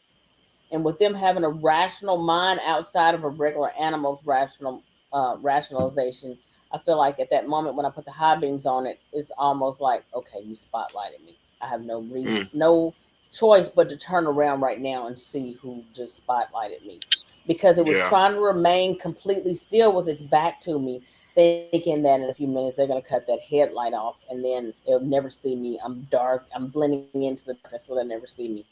Put the high beams on it and kept it there. It turned around and faced me. It's 8 to 10 seconds of straight eye contact. Most people, when they report their dogman sighting or encounter, it has those amber eyes, the beer bottle with the sunlight shining through its eyes. This one didn't have that. It had royal. not royal blue. It was like more of like a turquoise blue, or like those pictures y'all see of like the like tropical islands, that turquoise blue water, like really beautiful like that. But now take that color of those like that, and then make it luminescent and put that in a dog man's eyes. That's what color its eyes were. It was like a turquoise blue, but luminescent, like light shining from within. It didn't have, most people, when y'all hear Dogman encounters or sightings, they look more like a black German Shepherd or black wolf, or like Anubis or something like that. This Dogman didn't look like that. It had more of a Rottweiler pit bull style head, type ears. It had the upper body of a bodybuilder. It had the tapered waist, and it had the hawk style legs. Um, I remember at this moment when it turned to look at me and it kept that eye contact for 8 to 10 seconds. I remember a tear rolling down my eye, and I also remember, and I always say on several shows, because I didn't write this down at the time, Kyle, but I remember either saying this out loud or saying it in my head: "Please God, don't let that thing walk over here," because I'd already knew, based on hearing several encounters through the years, that they can open car doors and then they can go into people's houses and they can open doors. So I knew and I felt like this might be one of those times that this thing is gonna come over here. Nobody else is outside, and it's gonna open this car door because I done. My ex-husband had done it several times. But when I had that thought, or I said it out loud, like I said, I don't remember which. But when I said that, what I heard in my head next was, "Oh, it's just you. No big deal." So when it comes to mind speak, if I ever had, and I'm not a person who talks about mind speak very often, but if mind speak ever happened to me, ever, when it came to any dogman sightings or encounters, at that moment it answered my thought. Don't let that thing come over here, because this will be one of those times when this thing is gonna come over and open the door. Oh, it's just you. No big deal. Like it knew who I was. Um, and it casually, when it said that, I didn't feel, when I had that tear rolling down my face, it didn't give off this feeling or this vibe of evil or fear, or like that I feel like I should be, like I was terrified, but I was in awe, I was in shock, and I was amazed. But at the same time, I was fearful too. I'm out there by myself, and I know how fast they can be also. So, Mm. but at that moment, I thought, please don't let the thing walk over here. When it said, "Oh, it's just you, no big deal," I didn't think about it at that time until like sometime later to try to figure out what that thing meant when it said that. But I do know that my parents moved in that house in like 1985. I was like 5 years old when they moved in the house, and my sister was like three. So I don't know if it had lived on that property all those years, or if it had been there and seen me outside smoking, or whatever the deal was, but it knew who I was. It's almost like, okay, no worries, it's just you. And when it said that, it casually turned, Cal, and turned its back to me again, and casually continued to walk forward and go down that path, I guess, which was its original path before I parked on that curb that night. So I think I caught it by accident. And I think that, like, since my parents lived on a cul-de-sac, I think that they actually are used to people coming into that neighborhood and turning out further down into the neighborhood where more houses are. I think I caught it off guard that night when I parked and never did cut the headlights off. So I think that's what happened with that. But it was strange to me because, like, still to this day, um, I got several things to say about that encounter. When Coonbo came here last year, I think it was early part of last year, March or April last year. I reached out to him. I had him on my show, and when I had Coonbo on the show, I told him about my Dogman encounter, but I didn't tell him exactly what tree that Dogman was standing in front of that night. Because now looking back on it, I've come up to some realizations about that particular encounter, and I think what was going on was that Dogman had come out of that particular tree that it was standing in front of. Because there's been times when after that, several years, I mean, probably a year or several months after that encounter, when I started recording and taking pictures all the time after that, because once I saw that one dog man I know, this is not an isolated event. There's other ones back there too. This can't just be the only one back there. Right. So when Coonbo came last year, and Coonbo literally right now, like Coonbo, I live in Huntsville, Alabama. My parents live in Limestone County. So Coonbo lives about 45 minutes away from them.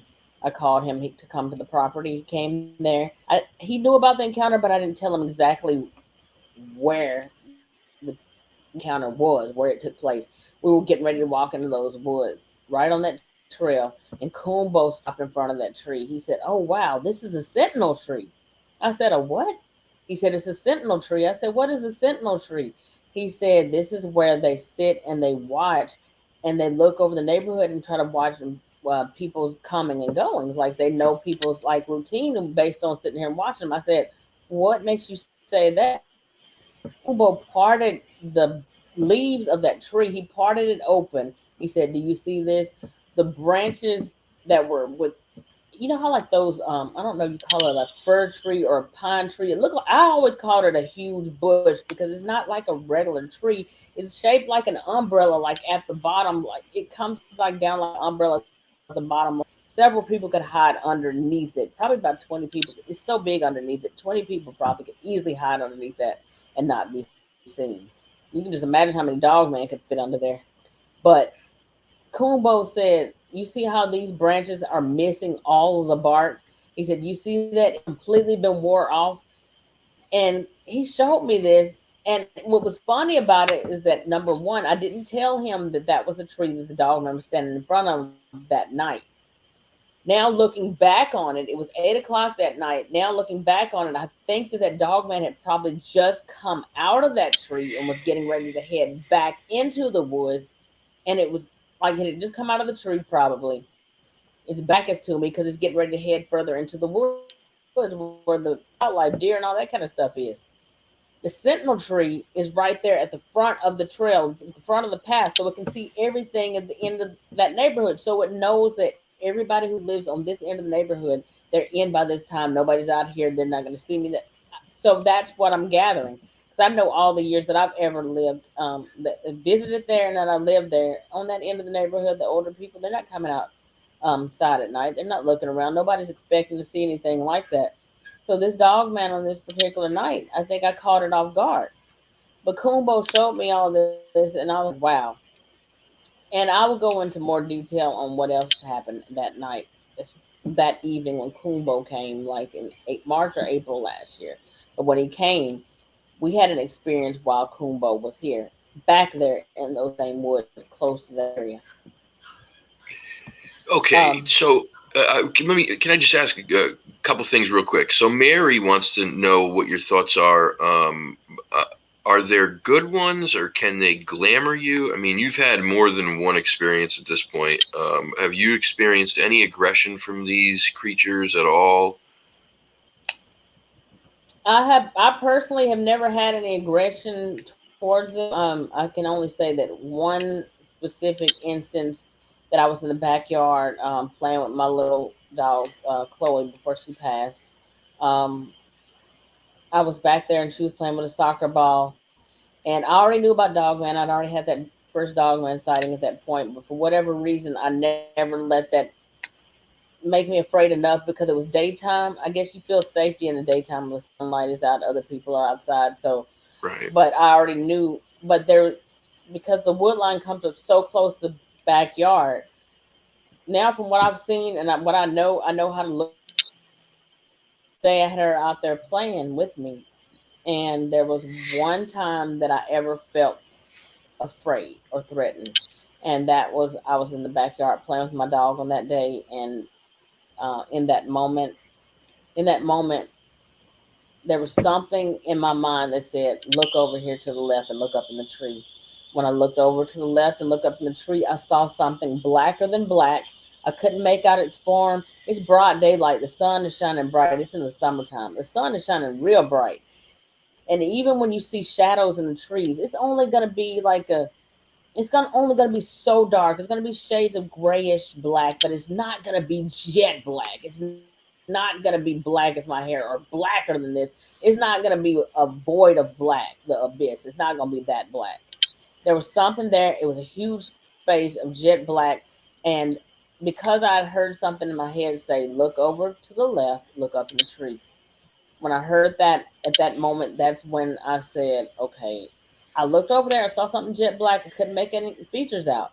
But at that moment, I tried to get my dog and I'm telling her, come on, Chloe, let's go. Come on, let's go. Like she kept running, she's playing, she's not here, none of it. I didn't hit my dog or nothing like that, but I had to be aggressive with her. Let's go now. Like I'm hollering at her at this point because now I'm scared. And she's taking off running full speed and I'm getting mad. I'm like, let's go. Something is wrong. Get your ass over here. And so like I'm in that moment. And so I had to like literally put my finger down to her and said, let's go. I had to make her hunker down to the ground to pick her up. And she finally let me pick her up. But before I left that backyard of that chain link fence that night, I turned around and I took a picture. And I looked at that picture at that moment before I left the backyard. And when I looked at that picture, I was like, oh, hell no. I left that backyard and I said, nope, I'm not coming back outside of this backyard today. Probably no more the rest of this weekend. I saw a jet black. First of all, two things in this picture. I saw in dark woods. I see you out there right now. You saw this picture. Two things in this picture: a full body. I'm a The best way I can explain it to y'all that's never had a dogman encounter right now. There's two things. First of all, let me tell y'all what the jet black thing was. The jet black that was black, that was a ginormous, huge, gigantic black dogman head. And if y'all ever heard some of these shows, because I used to think, okay, that don't make no sense. When I would hear people on some encounter shows talk about its head was massive, it was about the size of a chest. I'm sure you've heard some of this before, Cal. Have you Of not? course. And I'm like, ain't no way. That don't even make no sense. This thing's head was so big. Um, it was way bigger than a boat. I don't even know how to explain it. This head was so big. The head was so big that you could only see the head. The rest of the body was behind the leaves of the tree. Head was so big though that this dog man would have had to have been anywhere between 12, 14, 15 feet tall. Its head was just Jeez. that big. It didn't have now looking straight on with my eyes when I look over there, I saw the blackness, but I couldn't see any features. Before I left that backyard and I got all the way up there to the front of the gate to get ready to exit the gate, I turned to take that picture. And what I was looking at that moment was a black head dog man. You could see the eye on the right side, which would have been his left eye, and you could see the crop style ears on top of its head. It didn't have those pointy ears. This head was more like a Rottweiler or a pit bull or a mastiff. It had the crop style ears like that. It had the short snout. You could see the black dog nose. You could see like both nostrils on the front of the nose. Um, and you could see it's, you know how they say a furrowed brow, like it, you know how like when something is frowning, it was frowning, but you could also like, I don't even know how to do it. I don't even want to try to do it right now, but it was snarling at me. It was showing its teeth. So that black one, I don't know like if that was God or an angel or divine intervention, but at that moment it was like, look up, look over here, look in the left, look up in the tree. When I saw that black one was not happy at all. It was not happy at all. It didn't want. I'm like, how are you? After the fact, I kept thinking, why are you not happy? Like, I'm in my zone. I'm in my backyard. Not my backyard. I'm in my parents' backyard. You came to see me. You came to see me. Go back and do what you was doing. Don't worry about what I'm doing over here. But I'm like, how you mad? But it's actually snarling at me. And when I saw that face, like, because I looked at the picture before I left, I was like, nope, I'm leaving this backyard right now. And I didn't come out no more for the rest of that day. But that was not the only thing that was in that tree at that moment. There was also another dog man in that same picture. You could see its entire body from head to toe. I call it like when I call them different stuff. I call them different stuff based on what they look like. The black one, I don't have a name for that. I'm gonna call it the Rottweiler pit bull dog man head because it had that type of head, a broad head, short snout, cropped ears, jet black, sharp teeth. Um, The other one that was in the tree directly below that one was standing up. You could see the full body because it was in the forefront of the tree. It wasn't behind the leaves and the branches. It was in the forefront of the tree. I'm gonna call this one the husky or wolf, gray wolf dog man. You know how a husky might have a darker body but a lighter snout, or a wolf might have a Hmm. darker body but a lighter snout. That's why I call it Sure. the husky or wolf dog man. So you're looking at the husky wolf dog man from a profile view. It's looking to the side. So I'm looking at it straight. It's looking to the side.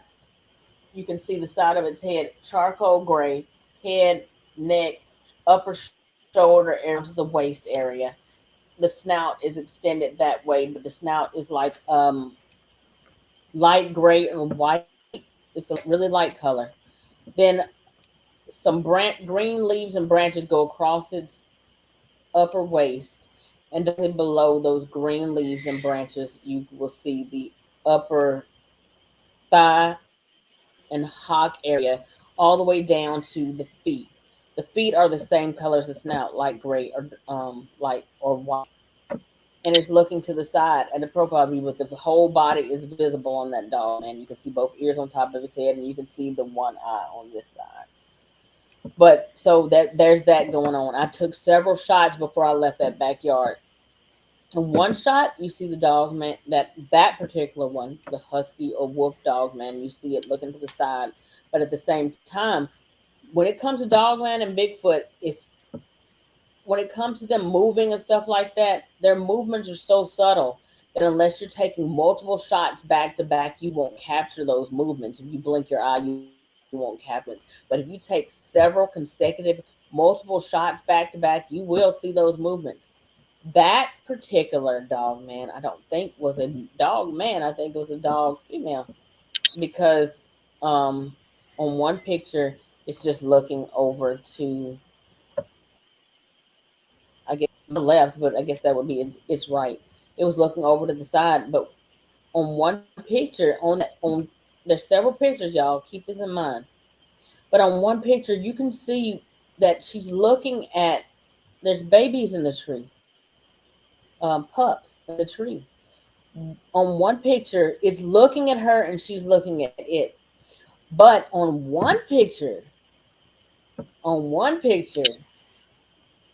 the pup doesn't have anything in its mouth, and on the next picture, it has some type of small animal dangling out of its mouth. She was feeding it. I'll have to send you those pictures, No Cal. way. Yeah, you got to send me those. What I'm gonna send you I some. know you don't. I know you don't have an answer, but if you had a hypothesis, why do you think that they are number one in this area so strongly, and why do you think that they have this affinity for you?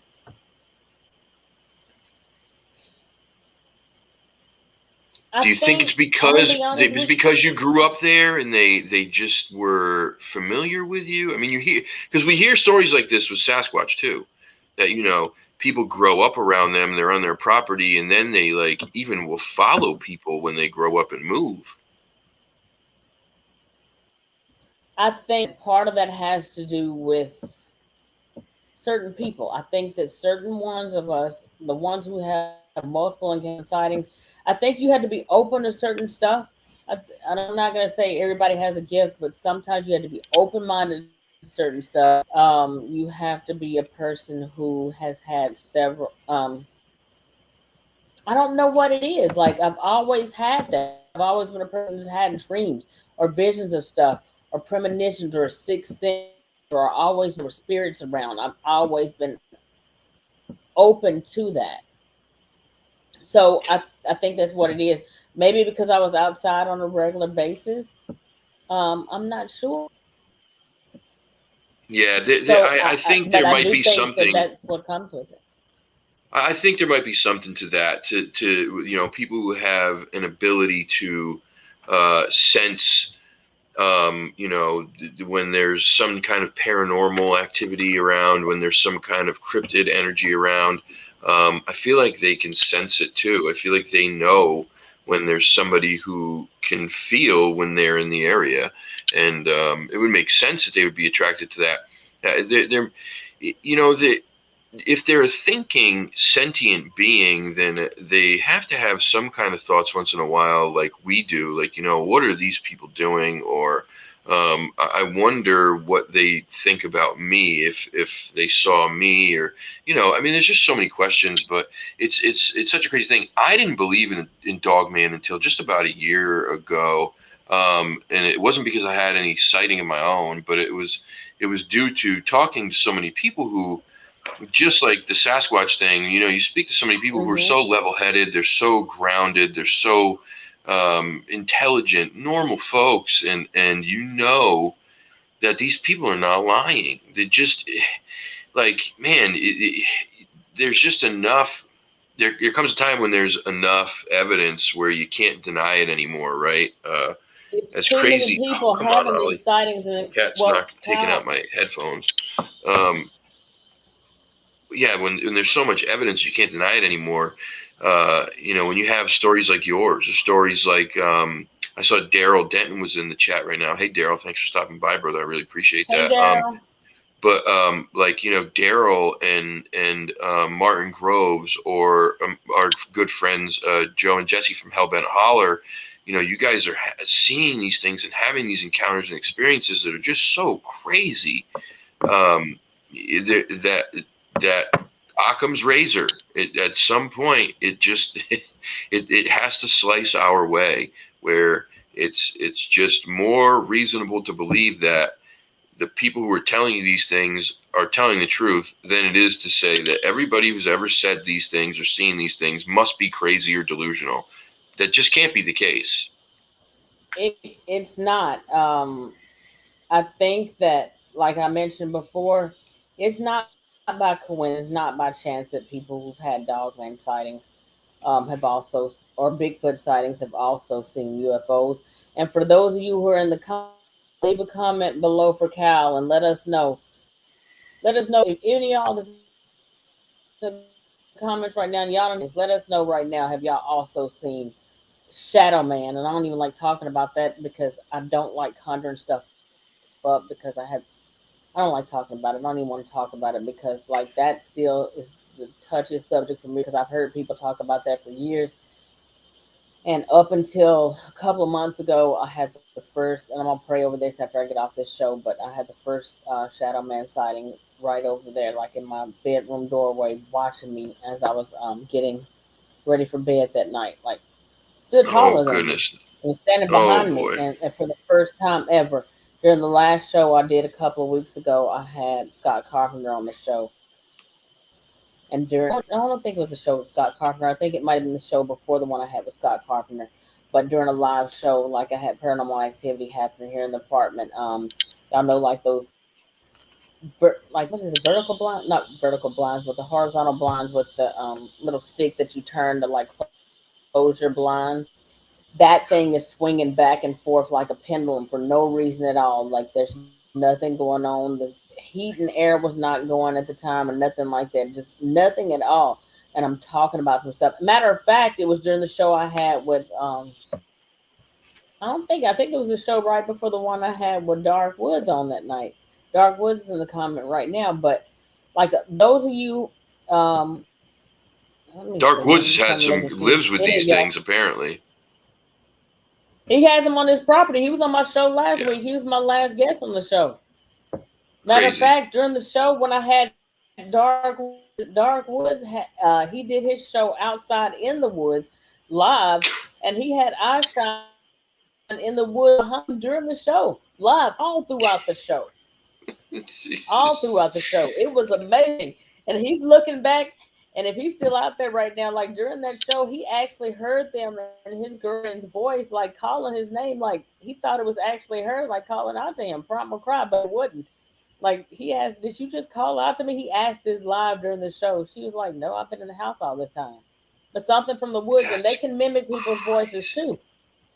But you That's might want to crazy. him on the show, Cal. But I'm telling Listen, y'all, when it comes, I'm an idiot, by the way. I have to say this on the show live. I am like I am the most disorganized, unorganized person on the planet, and I have terrible short-term memory issues.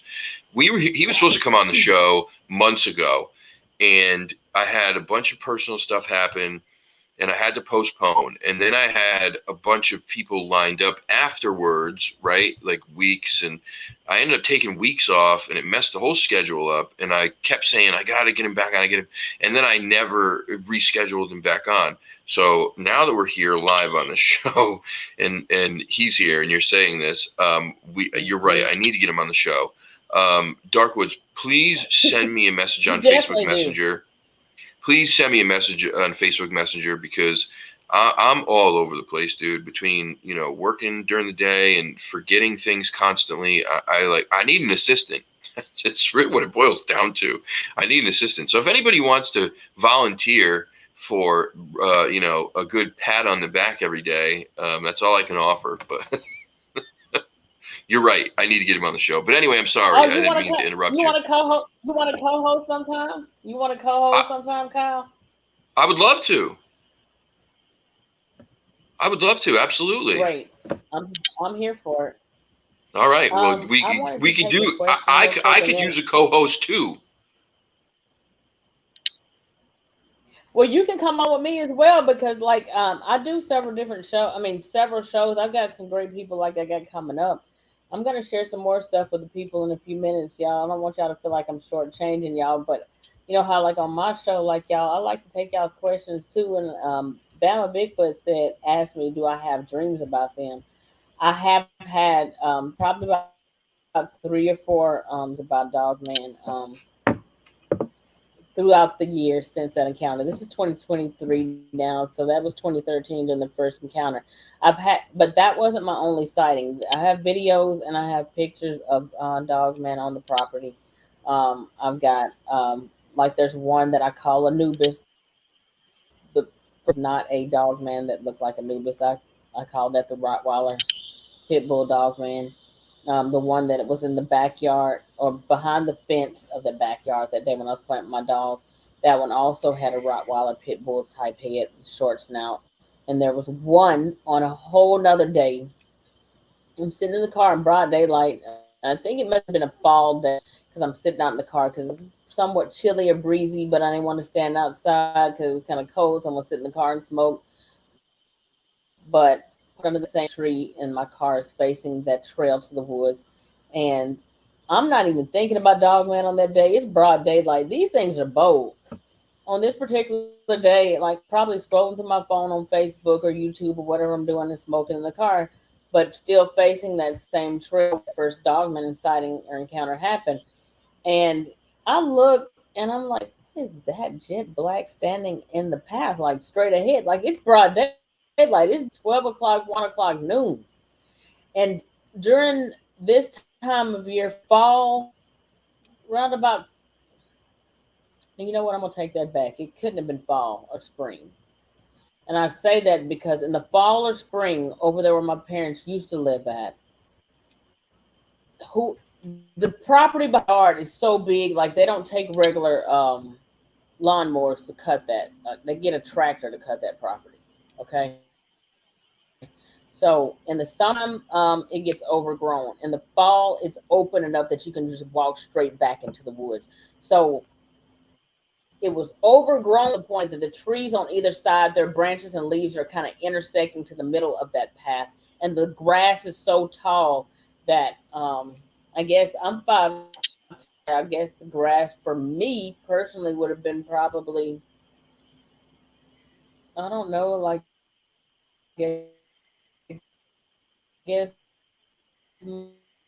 my on, and so I know all because I've listened to several Dogman encounters and stuff like that. I know that they don't want you to pick up a camera and they don't want you to pick up a gun. And a lot of the times they'll tell people in their mind through mind speak, don't take that picture. I already know all this. I researched it at this point. And this was after that first encounter. So my cell phone is over there in the passenger seat. I pick it up and I Didn't want to take my eyes off of it, but I'm looking at it. But at the same time, I'm also taking my cell phone, putting in the code, going to the camera app, and I put the phone and I held it up like that because I'm trying to zoom in because I see it standing there because my mind wasn't playing tricks on me. But you know how like you're like, I need to see this closer, so you try to zoom in. But what was funny about this one was that I guess it didn't mind speaking, say, don't take this picture. But what it did was when I zoomed in on it, it was originally looking straight ahead at me like I'm looking straight ahead at you right now, Cal. When I picked it up, what it did was it bowed its head, almost like it didn't want me to see its face. Like, okay, but you didn't duck down into the grass. You still stood there, but you bowed your head. So now I see your brow ridge. Now I see your snout going down. I can't see the nose because this bowed down, bent down into the tall grass and the leaves and the trees and stuff. Now I can't see that, but you have tried to cover your face, kind of like an ostrich sticking his head down in the sand. It did Mm, that. But I can see everything else. I can still see both cropped ears.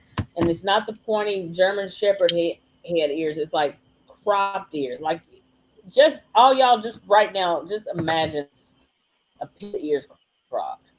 And make that pit bull jet black, but not regular black. Make it black like the abyss. Make it black like that. In broad daylight. And now you can see his brow ridge because it's bowed its head. And now the sun is shining off of that. The sun is shining off of that black fur. It's shining. You can see the whole brow ridge. You can see the wrinkle in the middle of its brows. You can see its nose or its snout going down. Imagine that.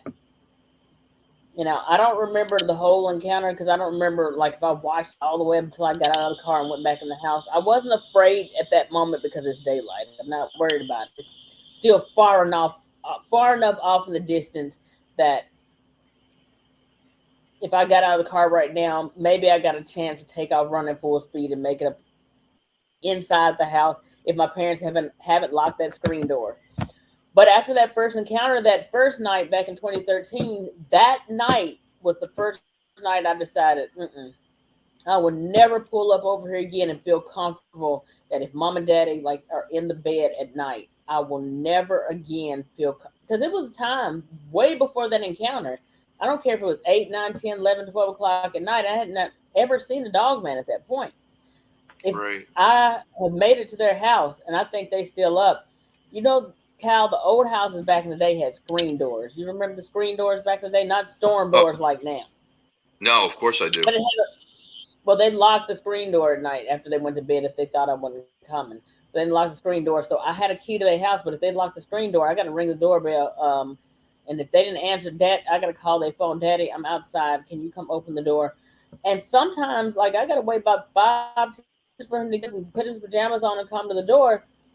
And I never thought anything about it. But now I'm thinking like Dogman was back there all this time, all these years, and I'm standing out there not worried, not thinking about Dogman, Bigfoot, and nothing else. This I'm getting upset just thinking about it. Like I'm thinking this shit has been back here all this time, and I'm standing out here comfortable and not worried about nothing, just standing in jet black, ain't nobody else outside. And at any point they could have just walked up to me and killed me. Nobody would have ever known what happened to me. Mm-mm. After that night, after that first sighting and encounter, I said, mm-mm, never again. If I come over here after dark and I don't know if they gone to bed or not, I would call and say, hey, Daddy, I'm outside. Um, Unlock the door. And don't only unlock the door, stand at the door and wait for me to walk up. Do not walk off. Stand there and watch me walk in the house. Don't walk off.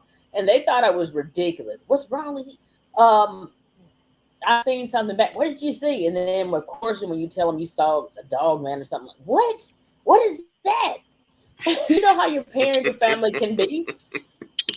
Are you I sure crazy? do. No, I'm not crazy. Then they look at you, and you know how like your family looks at you, and they don't say it like, yeah, something wrong with you. Mm, You certifiable. yeah. They was looking at me like that, like I was certifiable, and that's why I don't talk to my family about stuff. They still make fun of me about this, like at family gatherings, Thanksgiving, and stuff like that. They think it's hilarious. Mm-mm. Yeah, I And get it. even Trust like if I me. accidentally, And even if I accidentally make an accidentally don't share it in the group, and I accidentally share it to my Facebook profile, family members be like, and what is this about? They think I'm crazy. So I don't. It's not embarrassing because I know it's real and I know what I saw. But at Right. the same time, like you just can't talk about this with everybody. You can't talk about this with everybody because they're not going to Nope. understand it. They're not going to accept it. They're not, and it's embarrassing. So there's been times when I've actually denied my encounters before family members because like y'all think this funny. Y'all want to record this and y'all want to do Snapchat and Instagram and TikTok videos making fun. No. Mm-mm. And Well, this is some something that laugh about it this is now, something but that it's we not deal with funny. so but we deal with this so much in this subject matter in this community, right? This is such a huge issue, and this is why people don't come forward so often because they're so afraid of the ridicule. It's not a good feeling to have anybody question your integrity. It's not a good feeling to have anybody question your sanity. It's not a good feeling to have anybody, make fun of you, put you down. Even as an adult, doesn't matter who you are. These things don't feel good. So people try to avoid it at all costs.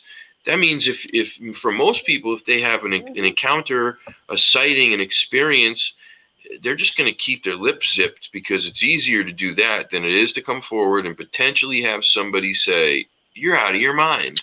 You don't know what you saw." You know? Mm-hmm. But you got to understand, like it's still strange. Like I got my theories on it. Like I never asked you this. Well, do you want me to take your question that you got on the screen real quick? Yeah, go for it. Kaiju Ninja 1985. You said, Bettina, do you think you had any Bigfoot activity also, or has it been just Dogman? Kaiju Ninja, I have never that I know of.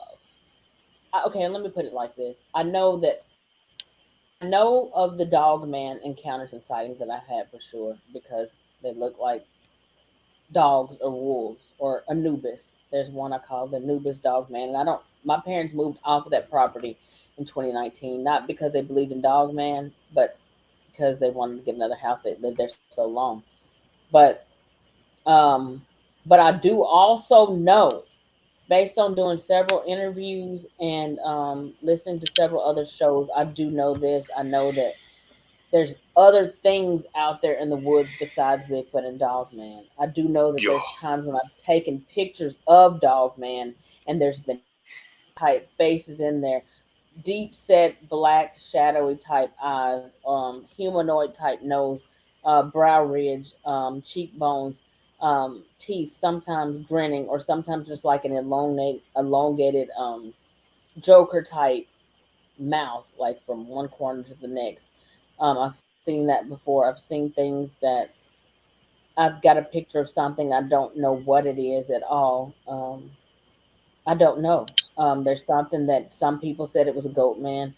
Some people said it was a juvenile Bigfoot. I do have a couple of pictures in my phone right now that during hunting season one year, my ex husband wanted me to share pictures. He wanted to share pictures of the scenery around him from his tree stand. He already was a person that like I don't want to hear anything about Bigfoot or Dogman because based on what you've told me, you feel like they're demonic or you feel like they're Nephilim or something like this. I don't want to hear nothing about it because I don't want anything to steal my joy as far as what I see out there in the woods, and I don't want to be scared, so I don't want to hear anything about it. So when he sent me these pictures, he wasn't sending me pictures of, or he didn't even see what's in the pictures. I looked at them and he didn't know it because if he had known that I was what I was actually looking for, he never would have sent it to me. But he sent me a couple of pictures several years ago, and in one picture there's a Bigfoot off in the distance, far off. But I always any picture that any eyewitness, guest, group member, subscriber sends me, I study and scrutinize or analyze each and every picture. Like I have an eye for seeing stuff in the pictures. There's certain things that you have to look for to know whether it's pareidolia or not. People are so quick to call pareidolia on stuff, but you have to understand how to rationalize and how to make sense of when it's pareidolia or not. I've got some stuff too where I'm like, I don't know if it's pareidolia or if it's actually real. But there's Yeah. certain things that should let you know straight off the top when it's not. When you got the rest of the shadows in broad daylight, 8, 9, 10 o'clock in the morning, or noon or 1 o'clock, it's not dusk, it's not dawn, there's not nothing like that. This is like broad light daylight when you see something jet black and nothing else in the picture is that black at all, period. Then you have to understand at that point that is not rationally something that you should say, oh, that's just a shadow. It's blacker than the shadows. Look at the shadows around it. Look at the other colors of the trees around that. Is the other trees around that, is it grayish in color? Is it brownish in color? Look at the color of the leaves. There's nothing else that's that black, that's that void. And then at that point, then try to look for facial features based on the size or the shape of whatever you're seeing in that picture at that moment. If the picture is, if the head, like for instance, is this huge, like you should know based on the side of the head, round about where the dimensions of the eyes and the nose should be in the center of its face. That's how you look for stuff in pictures. That's how you look for stuff in pictures. And then you also at times can take filters and stuff like that and put it on there. When you put certain filters or use certain apps to do filters, it will show you and it will drag certain stuff out of those pictures. You can tell in pictures whether something is pareidolia or not, because it will be three-dimensional when you put certain filters on it if you don't know any other way. Yeah, if you But play with the I will say, saturation and the light mhm, alone and the color, if it's not pareidolia, the color is going to be different than what's around it. Period. You know, mhm, if you play with that light a little bit, you play with the saturation, it's going to be a completely different color. You're going to see edges on it somewhere. I mean, it starts to pop right out. absolutely.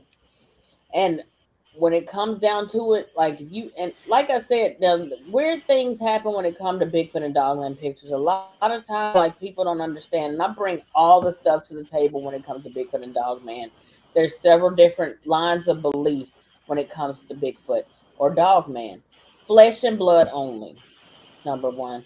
Not in any specific order. Flesh and blood only. Nephilim, demonic, alien, interdimensional. What you got, Cal? Anything else you wanted to add? Any other categories there? Nephilim, flesh and blood, demonic, Ancient paranormal. humans. Yeah, that's another one. Or what about like a genetic I what do they forgot. call that? You know, Chimeras and stuff like that. yeah, that kind of thing. So Yeah, when you look at those different aspects, like none of us, like we call it like cryptid researchers or dogman Bigfoot researchers, and then we like to say experts in this field. I don't care what they say. I don't care how many books you done wrote. I don't care how many degrees, and I'm not above anybody. I'm not the authority on anything. I'm just a regular person. Cal's just a regular person. At the end of the day, there's no experts in this field unless you got, there's no experts in it. We all out here trying to learn. Everybody has a theory, and every theory is welcome. There's nothing wrong with it. When I have guests on the show, you're welcome. Come on, hey, you flesh and blood only. Come on, I want you to share it because in letting the person who is flesh and blood only come on the show, they're going to give you their reasoning and their rationale behind that. And then the person that believes is an ancient human or the chimeras, everybody's going to share with you their encounters, their sightings, their experience, whatever evidence they have. And when you take all that with everybody, the woo, all that kind of stuff, bring it all in as an investigator or a researcher, what you're supposed to do instead of coming to it on a level of entertainment purposes, if you're really serious about learning and trying to understand what this is, then for you at that point, you put the common denominators together and try to make it make sense. Make yes, it make ma'am. sense. So now you got the flesh and blood only researcher telling you, well, I tracked a Bigfoot several feet into the wood line or several feet into the middle of the field, and then the footprints disappear, but blood only, and I don't know what happened to it after that. But he's still flesh and blood only. Now you got the woo guy. I just followed the Sasquatch footprint several feet into the field, and then it just disappeared and went into another dimension. Okay, you still got somebody still telling you that the footprints disappeared. Then you got another person now, I believe they're Nephilim. Okay, well, the fallen angels that came in, they had sex with humans, and they also had sex with animals too, and that's not in the Bible. It alludes to that in Genesis, but then you got to go to the book of Jasher and the book of Giants and the book of Enoch to go deeper into it. And then when you go deeper into that, it's breaking it down. And then when you go into ancient Egypt and you got Anubis, and then you got ancient Greece, and you got the Minotaur, and you got the Goat Man, but it wasn't called Goat Man back then. We call it Goat Man now, but they called it the Satyr back then. Yes, You man. know what I'm saying? So nothing new under the sun. And I'm gonna tell y'all this right now. When it comes to reptilians, I'm not even gonna talk. I don't know nothing about reptilians other than a few things I heard people say. But when you take the book of Genesis and the serpent that was talking to Eve, and the serpent is talking to Eve, he's talking to her, and then his curse because he deceived Eve, then he bound to crawl on your belly for the rest of your days. So the serpent, as we look at it as a snake, so originally the serpent wasn't originally crawling on his belly. So at one point it was walking. Then it's walking and talking. Is that a reptilian? You know what I'm saying? And the Bible talks Yeah. about dragons. So that's a flying serpent. So when you look at all this stuff, like there's nothing new. This stuff already existed. And as far as the satyr goat man is concerned, that's in Isaiah 11. Y'all Google it and type in where in the Bible do it say satyr. We call it goat man today. Ain't nothing new. And then these fairy tales of the ogre under the bridge or these hairy men and stuff like three Billy Goats grew up, all that kind of stuff.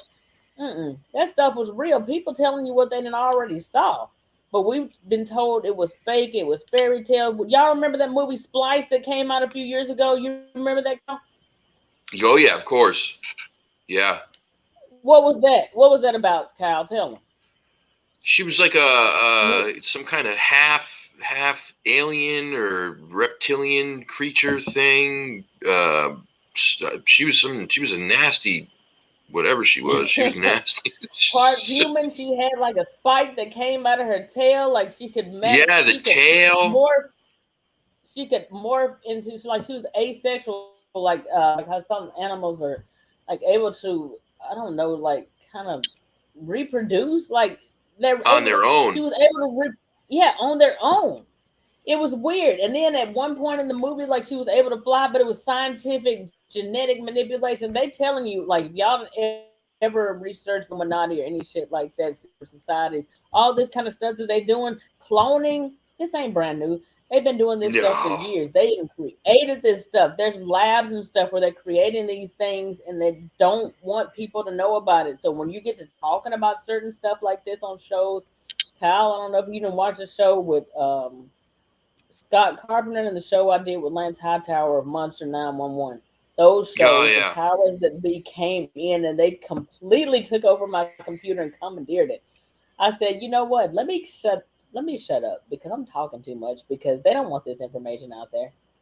No, of course they You don't. remember I listen. I have friends that that? the more that they get into this, the more that they get closer to these creatures, beings, races of people, whatever you want to call them, the more that they know, the weirder it gets. I had one friend who lives in the same state as me. I'm not going to say his name right now because I don't want to put it out there, but he's a respected researcher, and he had been going to the same place over and over for years, gifting the Sasquatch. They were, coming to the house. Well, all of a sudden he got hurt. He couldn't go out in the field anymore. They got mad. He woke up one morning and he found the whole back leg and hip from a coyote ripped off and left on his porch. The Mm-hmm. same week that he talked about this on his video, there were two different unmarked black helicopters that flew around his house multiple times. And when he went on the website, because you can go on a website and look up every single flight that is in your area from any airport around, there were no flights of any helicopters of any kind that were supposed to go near that house. So you tell me. And that I had one weird helicopter experience when I was still married at the time, and I can't remember at that point if I had a dog man sighting at that point or not. But I do know that the neighbors across the street, they have several. This is not at my parents' house. This was at my house at the time when I was still married to my ex-husband. But the neighbors across the street had several acres of land. They had whatever. The neighborhood was actually named after their ancestors. So one night I'm sitting outside the garage, and this I said this was before my Dogman sighting, because before that there was no way that 8, 9, 10, 11 o'clock at night that I would have sat out there in a lawn chair smoking cigarettes and having drinks. There was no point that I would have sat out there like that and not had fear. This would had to have been before that encounter. But I do remember at one point sitting out there having a drink and smoking, and out of nowhere, like I said, the house across the street has a cow pasture. They got several acres of land. They have to cut the yard with a tractor. Out of nowhere, a black helicopter, and I can't see their yard right off because there's trees, like, like in the forefront, like so. But a black helicopter, I guess, lifts up off the ground, and then I see it rise up above those trees, and I can see the two people that are in there. Like, there's one person in the passenger seat, there's one person in the driver's seat of the helicopter, and I'm looking, and they just hovered there. And the weird part about it was that I'm sitting there smoking. I was weirded out about it because there, and they saw me outside the garage. They were looking at me, and I had the light outside of the garage cut on because I didn't want to sit out in pitch black darkness. So that light's on, and they sat there long enough that I was weirded out about it because I'm looking at them. They're looking at me. They just didn't fly off. So I said, you know what? Hell no. Y'all not gonna sit up here and stare. I had an attitude. Y'all not just gonna stare at me. You just can't see me if I don't want you to see me. I stood up and I cut the light off outside of the. I went inside the garage and cut that light off. Came back out, sat down on the chair. They turned on the new helicopters have floodlights. Oh yeah, They cut the floodlights on me. not surprising. I was like, wow. I was like, let me go in the house.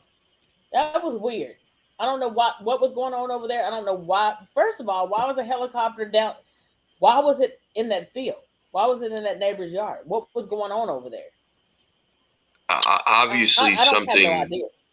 Obviously something strange that they didn't want anyone going around. I mean, that's the only reason that any of these weird three-letter agencies come around, right? When you start seeing unmarked helicopters or guys in trucks. I mean, even our friend Mark Green right here, who's asking this question, he has activity on his property with Sasquatch and at his hunting club, and he has been going to this hunting club for years, right?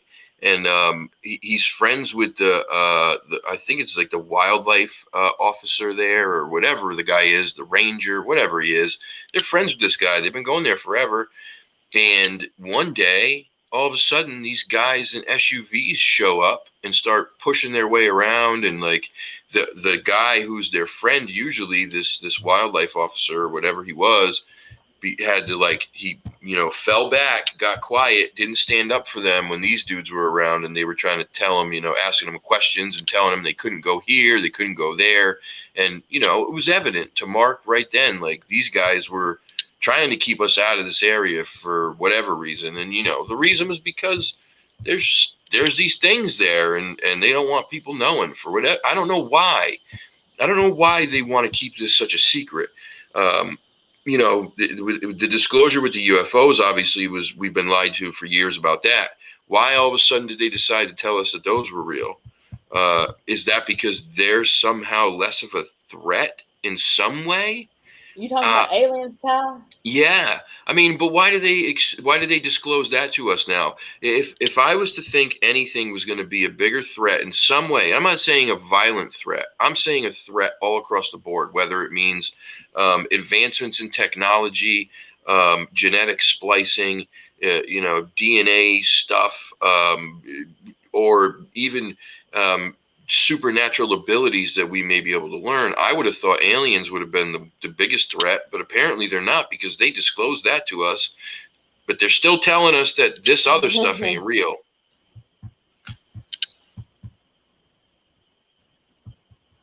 I need y'all to expand y'all's minds. Let's bring the correlation. Y'all need to think deep on this like I do. Maybe I'm too deep because I go back to like research and secret societies and the Illuminati. Because when it come down to it, let's bring the common denominators together. Let's talk about aliens and abductions. Alien abductions. When it comes to that, the alien abductions or the cattle mutilations or the certain bodily organs removed, the heart, what other organs are removed, Cal? Because I'm gonna bring something together here. I'm just gonna Oh try to show God, you how the tongues, correlation is. eyes, livers, kidneys, all the blood has been drained Mm-hmm. out of these things. I mean, it's stuff that you couldn't do with, normal surgical tools. And in those cattle mutilations, Cal, I'm interviewing you now. I'm the guest, but I'm also the interviewer too, y'all. So y'all All enjoy right. this on both ends.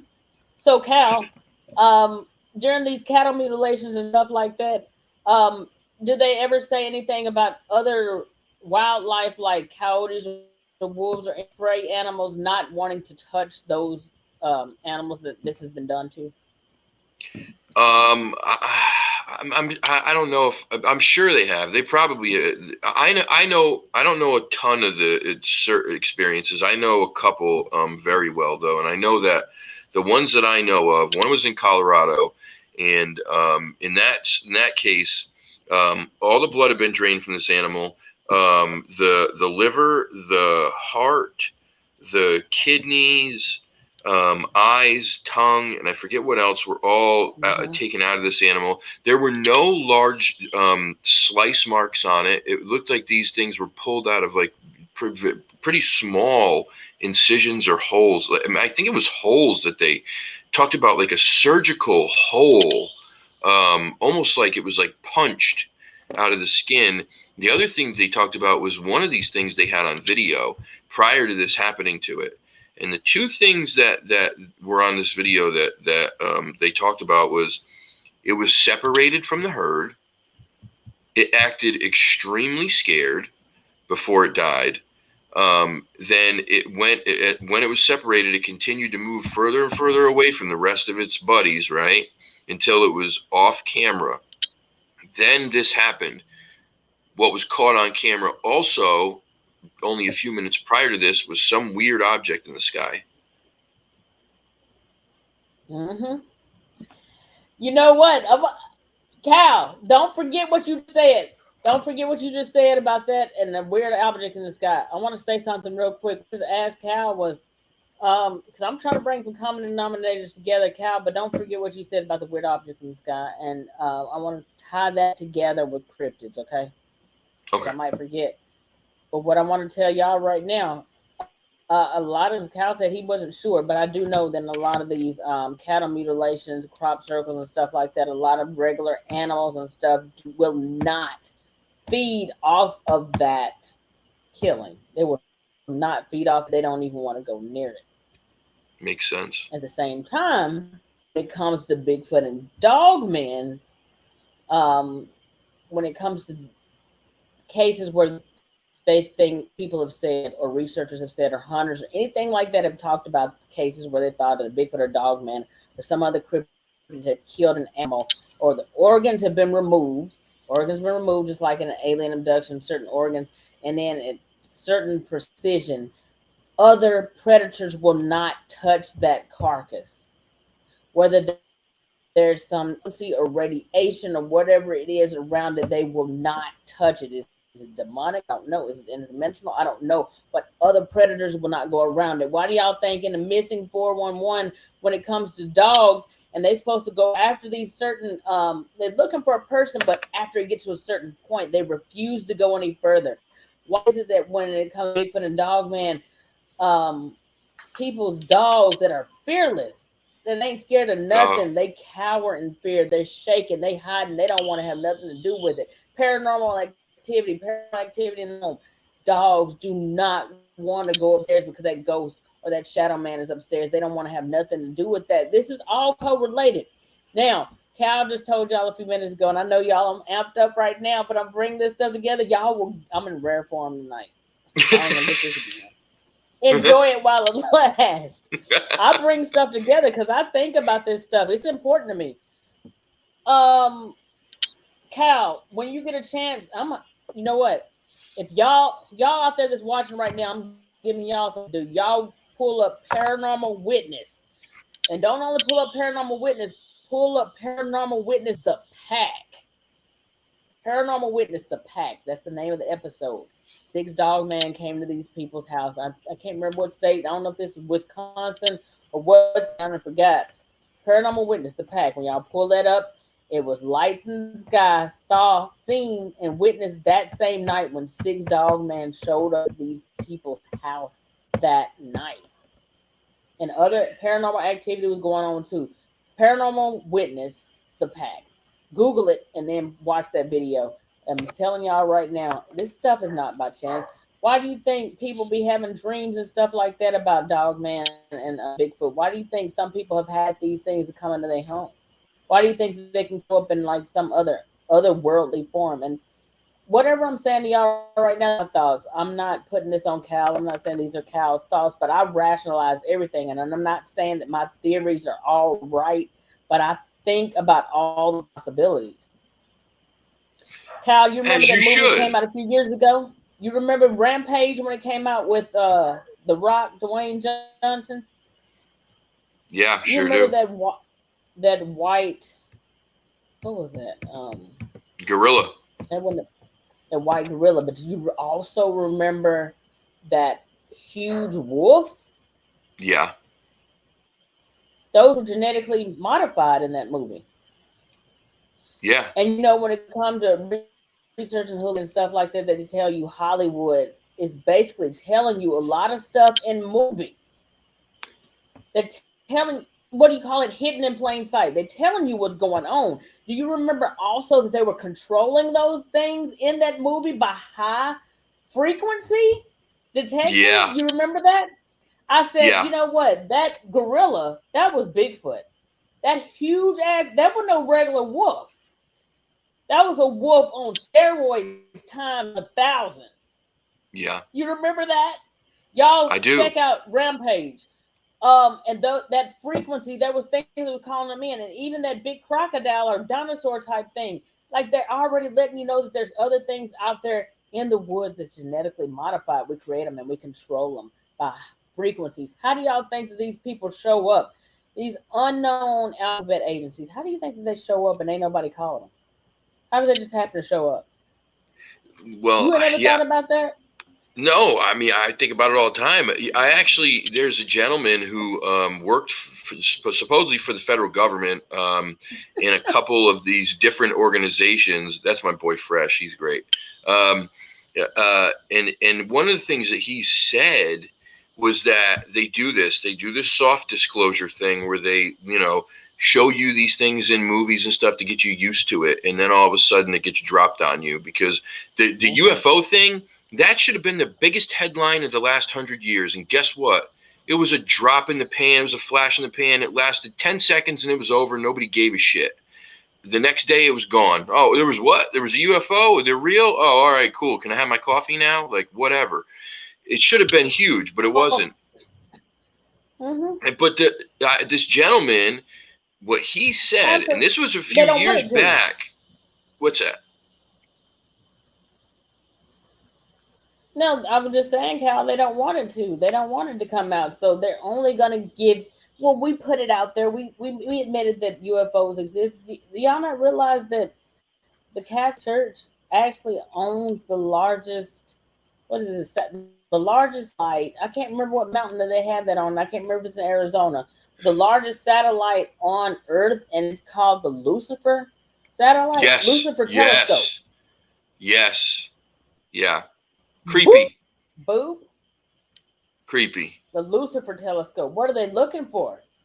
And Yeah. if y'all remember several years ago, back around 2012, 2010, 2011, 2012, when they were talking about Hercobulus or planet Nibiru Yeah. or Nibiru. Yeah. Tiamat, different stuff like that. And they were talking about there's going to be a pole ship. I'm telling y'all right now, like everything that they telling us right now, like we living in the twilight zone. And I'm not even trying to be funny. I'm not trying to be funny at all. I'm telling y'all we live in the matrix.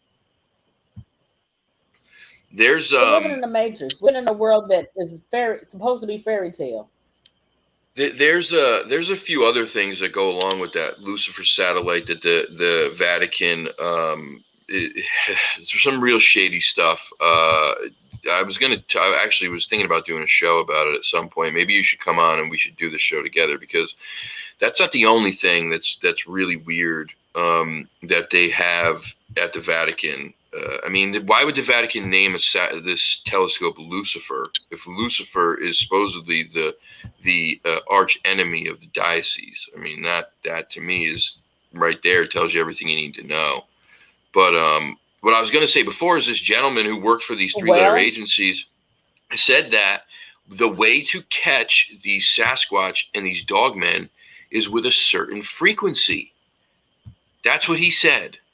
Now, I don't know if this is true, but he wouldn't say exactly what the frequency was, but he said there's a certain frequency that makes them like it's like they go into some kind of catatonic state, and then they can just, yeah, you're good. And then they can just go scoop them up and take them when they want. I mean, you know, that what you saw in that movie is exactly what this gentleman said. And he said this years before that movie ever came out. So coincidence? Probably not.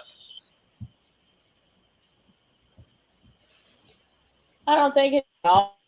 I'm gonna put it to y'all like this: it's only so long that they can hide this stuff. I don't know what it's gonna take, but I'm gonna let y'all know.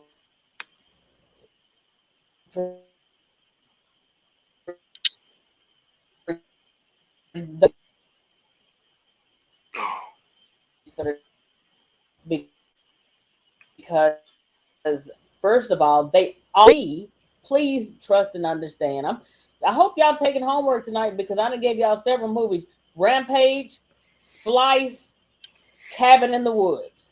Cabin in the Woods. Cal, if you ain't watched it, Cabin in the Woods, that's letting you know right there too. They telling you again, we know about these things. They actually, in the Cabin of the Woods, they told people in that movie that, remember, like I said, y'all, whether it's a satanic world, whatever you believe about it, whether you believe Hollywood, all that kind of stuff or not, understand that in the end of the day, it's hidden in plain sight. They telling you in movies first what's going on. In that movie, Cabin in the Woods, people were being offered up as a sacrifice, unbeknownst to them, to these creatures that lived in the woods, so that they would not come out among humanity and kill the whole race of people. Right? Have you seen it, Cal? Cabin I haven't. No. Listen, I'm telling you right. Matter of fact, I'm gonna watch it after we get off here. I'm gonna watch it again. Cal, Cabin in the Woods. Watch it immediately. Matter of fact, Cabin in the Woods also had portals in it too. Oh my goodness. And what's that, Cal? What's that one that come on? I always forget the name of this show. I'm gonna have to write this down next time. This is ridiculous. But the show that come on Netflix, Stranger Things.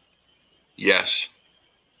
Y'all in the comments right now, I hope y'all wrote everything down. I'm gonna give it to you one more time. Stranger Things, Cabin in the Woods, Splice, and Rampage. Write that down. Watch it.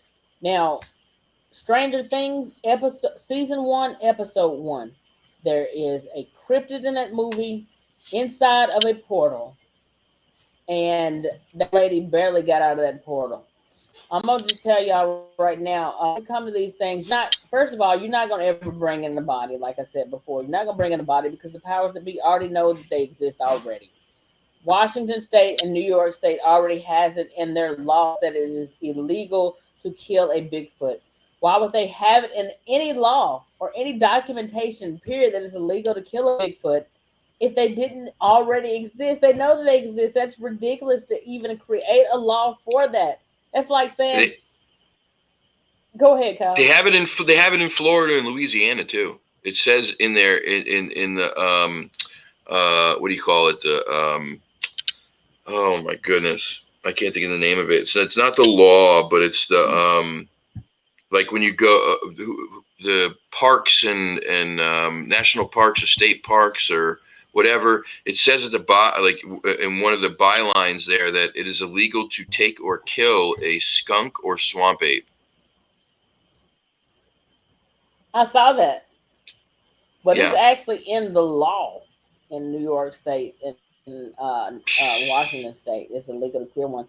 Okay, well, why would you even put that in your law? That's a mythological creature. Why would you put a mythological creature in your law? Because it's not Yeah. mythological, and they know that.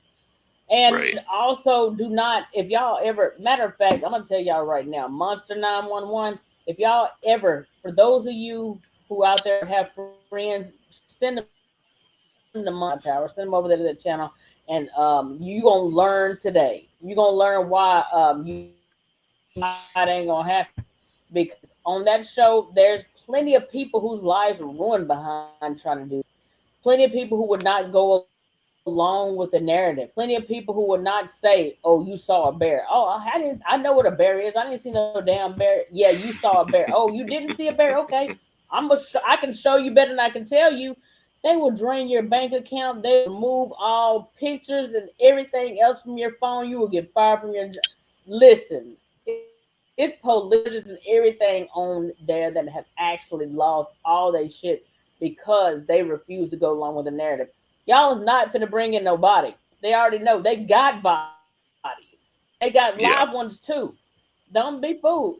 Y'all better think. Y'all better use your bright mind. Y'all better use your head because I'm telling you, use your head for more than a hat rag because they know what's out there.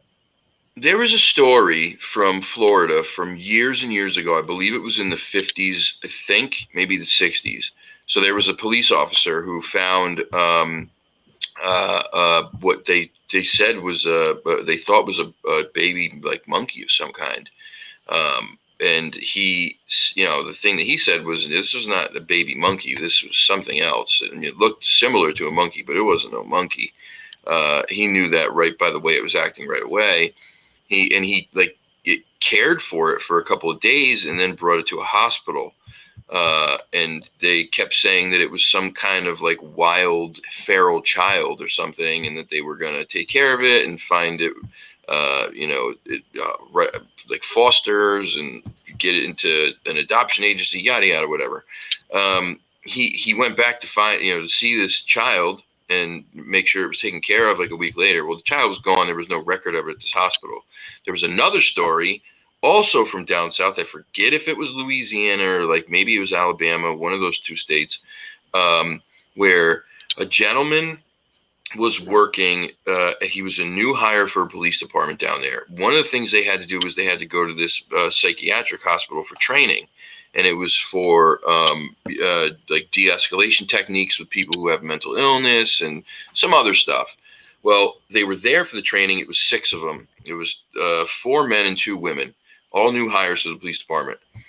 As they're there doing this training, one of the guys who works there, who was like a guard, said, hey, I got to bring you down into this other building for the next round of training. He goes, but you guys, there's an area down there that there's something I want you to see. But if I show you, you have to sign an NDA, non-disclosure agreement. You cannot talk about this to anybody. Mm-hmm.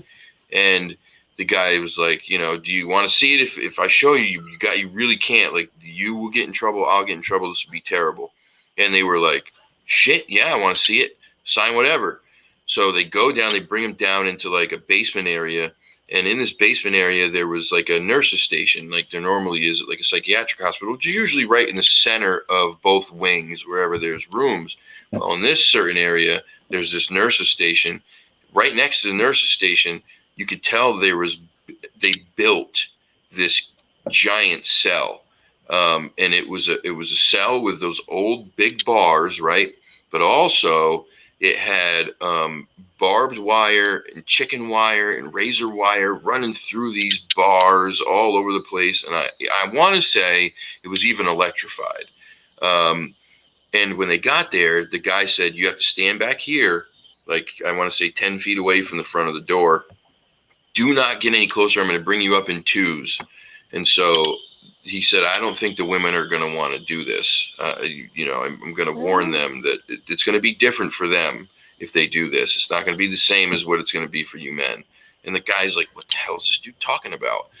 So they get down there and he shows them this cell and they're looking at it. And he says, what he could see was the back of this person, quote unquote. It was a very large person. He said it had to have been about 6'8", if he had to guess, it was probably in the neighborhood of 350 to 400 pounds, but it was not 400 pounds of fat. It was 400 pounds and massive and muscular and just huge, thick as hell.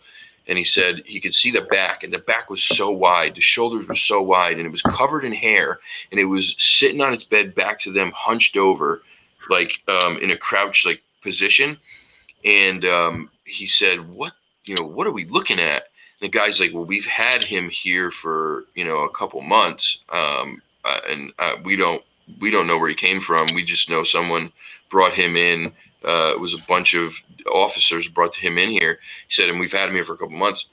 And so he was describing it to them again as a wild feral man that grew up in the woods and didn't know any better and yada, yada. And he said that he started talking to this thing because he wanted it to turn around. He said, and when it turned around, he looked at its face and he knew immediately this was not any man.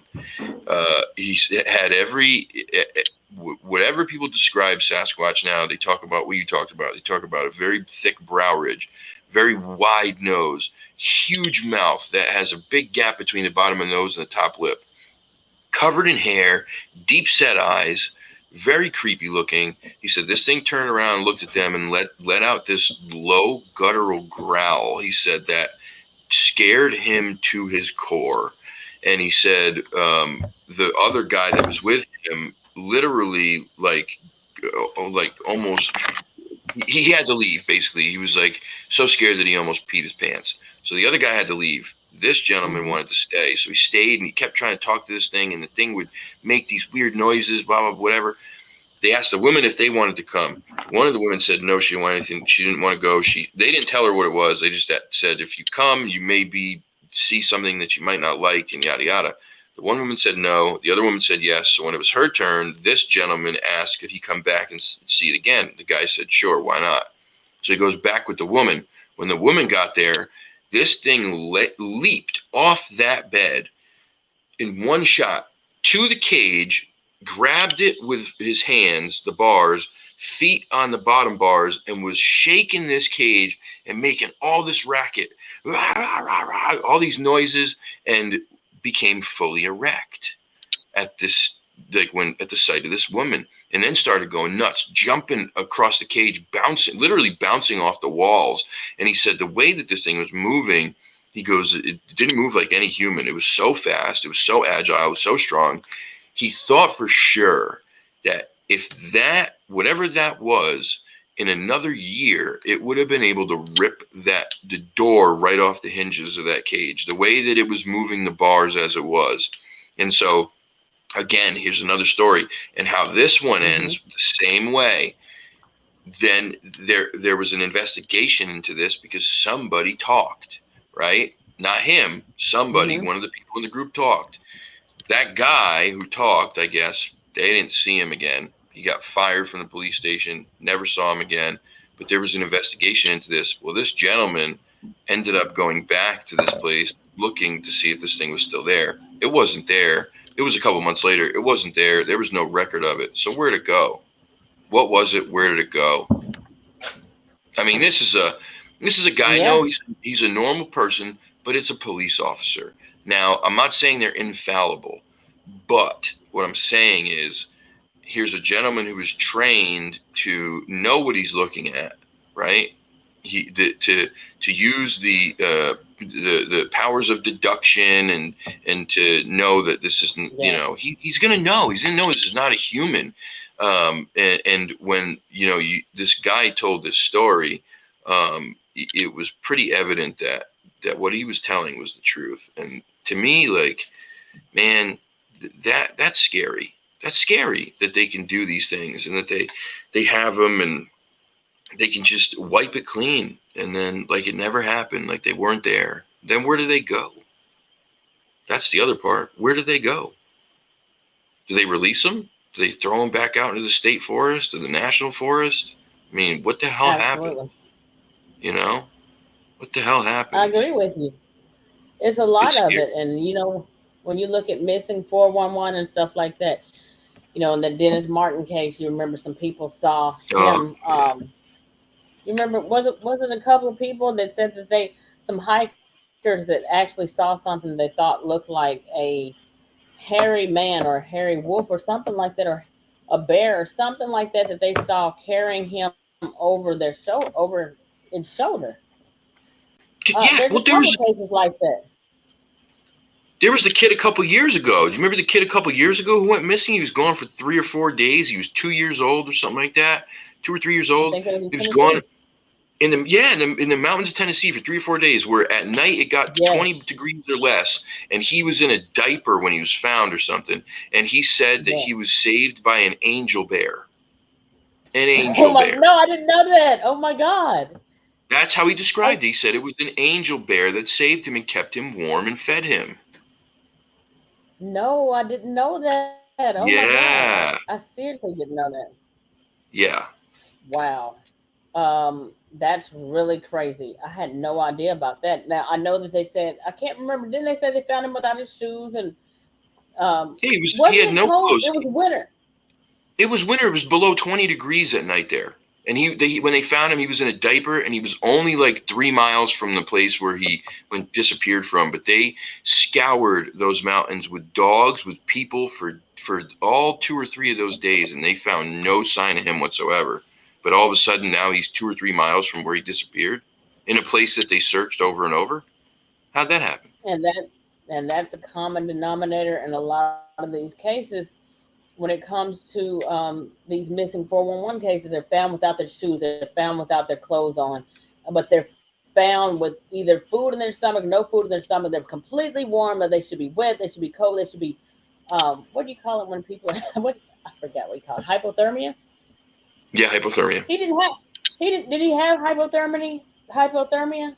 Do you remember? No, he was completely fine. He was completely fine. They found this kid. He had So, no scratches on him. His feet weren't dirty. It was completely unexplainable. and that in and of itself is strange to me, Yeah, because how do you make highly sense of that? strange. You don't, unless you know, like we know. No, no, no. People with closed minds who live in that little bubble are ever going to make sense of that, because they don't know. They don't know the things that we know. They don't know the things that we And know. Kyle, I'm gonna have to have you on my show too. My puppy is acting so bad. I mean, I ain't gonna say It's all right. It's bad. late I here. feel bad about that. Like, she's not bad. It's good. I get it. I listen. I I have a she menace for a dog. I A love her, menace. but she's just hard headed. Yeah, yeah. So's mine. Is she a Yorkie? Well, Cal, yes, just to show you right now, just to let y'all see. Can y'all see this? This is the charger that came with this phone just since we've been on this show right now. I promise to God. Like, this is the actual Samsung charger that came with the phone. I'm upset. This is a fast charger too. Uh, Chanel. Here she is. No, no. See, that's why I put Oh, her in that grade. Her best. She was actually right now. Like, I swear to God, like, this just happened while we were live, oh, she's and so right cute. now, I look down there on the floor and she's chewing the laptop charger right now. I'm gonna Yeah. Chanel, you bad. You real bad. Look at there's Cal. Look, Oh, Chanel. she's so Yeah, cute. My parents have one. They're on she's their bad. third. They're on their third Yorkie. They're very hard headed, but they're great dogs though. She real hard headed. When they disappear in the squad, you gotta know like they're doing something wrong. Yeah, And she real yeah, feisty too. I can like no Chanel, and she will like literally. She acting good right now, but she will literally like snarl her nose up and try to bite my finger. Like, you don't tell me what to do, y'all. yep, I'm telling y'all right now. Me and Kyle gonna be back together again. Like, whether I co-host, Kyle's gonna be on my show next. We're gonna work on yeah. some shows together because this is a great show tonight. I really enjoyed this, and I This was enjoyed y'all in the wonderful. comments too. I really Yeah, enjoyed this. This is awesome. this was great. You were wonderful. I said it. I said she's on fire tonight. Listen, let me tell y'all. I reached out to Cal. Cal, how long was it? Was about 2 or 3 weeks ago. Yeah, it was about that. Yep. I reached out to Cal a few weeks ago because I was scrolling. I don't remember what it was. I think I was scrolling through videos or something like that, scrolling through my friends list, and I came across Cal's picture. So I think I sent Cal a friend request after he was, other than myself, he was the person right before me or after me that did a show with Carrie Arnold, and he was also Daniela had him back again to do drawing Bigfoot, and I was supposed to be on there again to do drawing Dogman, but I ended up being sick that weekend and not doing the drawing Dogman. But I was going through my friends list, and I was like, you know what? I need to reach out to Cal because we have like a common thread. We're the last two people that Carrie dealt with, and I just felt like I was supposed to reach out to Cal. And I said, I'm gonna reach out to him. And it was funny because Cal was like, you know what? I was just thinking about reaching you too. So it was just, I feel like this is supposed to happen. I'm excited. I enjoyed doing this interview tonight. Cal, I'm gonna reach out to you after the show. I'm gonna go ahead and get off here because I need to feed her and all that good stuff. No, Go I ahead. Yeah, do stop what you got to do. Do what you got. I appreciate this. This was wonderful. Thank you. And we will. that. We'll stay in contact. I'd love to have you back on. You know, co-host, whatever you want to do. Back and forth. We'll work it out. Say bye to everybody, Chanel. Say bye. Can't believe she tore up this charger. Gotta go buy a whole new from T-Mobile tomorrow. This is ridiculous. Good night, Cal, and good night, Good chat. night. Cal, I'm on to you tomorrow. Thank you for having me on the show. Thank you for coming. I appreciate it. This is great. All right. Good Good night, night, guys. everybody. Bye. Bye. All right, guys. Well, that was awesome. She was amazing. I'm glad that it all worked out. And so I will be back next week. Well, actually, no, I'll be back this weekend. So I'll be back in the woods this weekend. I'm hoping that I get these coordinates from this gentleman in Foster, Rhode Island. So I'll be able to go and look at those footprints or what's left of them. Probably not much now, but at least go scour the area. He did say something about finding some weird stick structure thing near where they were that he thought was kind of strange. And so, you know, that'll be cool if I can get out there and just check out the area and see what's going on there. Because, you know, if there's tracks and prints and stuff, then there's probably other stuff there. But this was great. You know, like I said, I apologize. She was late. I think it was a little miscommunication between Central Time, Eastern Time. But so it was worth the wait. This is amazing. She was great. She was on fire. And yeah, we'll definitely have to work together again because this was a very good show. And I say that humbly, as humbly as I can. I don't like to toot my own horn because it wasn't me, it was her. As it usually is. You know, like I said, I usually just sit back and do, you know, listen and let the guests shine. And we've been lucky. We've had some really good guests, and she was definitely at the top of the list. This was great. So we'll get it together. We'll do some shows together, co-host, help each other out, collaborate, and it's going to be awesome. I'm excited. So I'm glad this happened. But I got to get off, man. It's 10 o'clock here. I still haven't even fed the cat outside. This poor guy's probably either out there waiting or thinks he's not getting fed tonight. And then I'm going to lay my head down.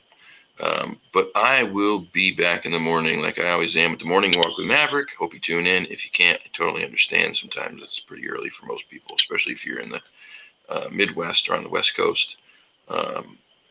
It wasn't me, it was her. Seems like a practice line. Leave it to Bernie. And God, Ollie, come on. And as you saw, also, we got a date. Darkwood is coming on the show. Finally, my dumbass. April 18th, Tuesday, 7 p.m. Darkwoods will be on the show. So that'll be another awesome show. We'll have another Dogman heavy show that night. I can't wait to talk with him and find out about more of this crazy stuff that's going on over there. I don't know how you do it, brother. You and your wife, nuts, crazy. Link to Bettina. You want Bettina's link? Whose link are you looking for, brother? Let me know so I can post it. link. Are you talking about Zelda? Just kidding. What's going on, Connor? What's up, man?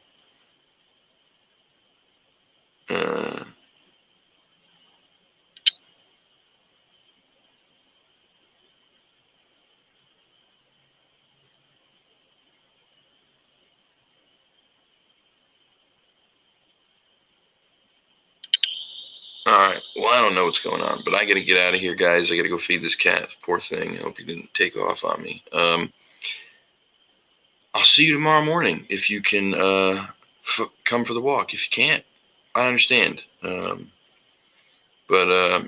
right. Have a great night. Thank you for tuning in. Thank you again, Bettina. This is wonderful. We'll be back. Do some more stuff together. I'll check you later. Until next time, peace and chicken grease. I'm out of here. Catch you on the next one.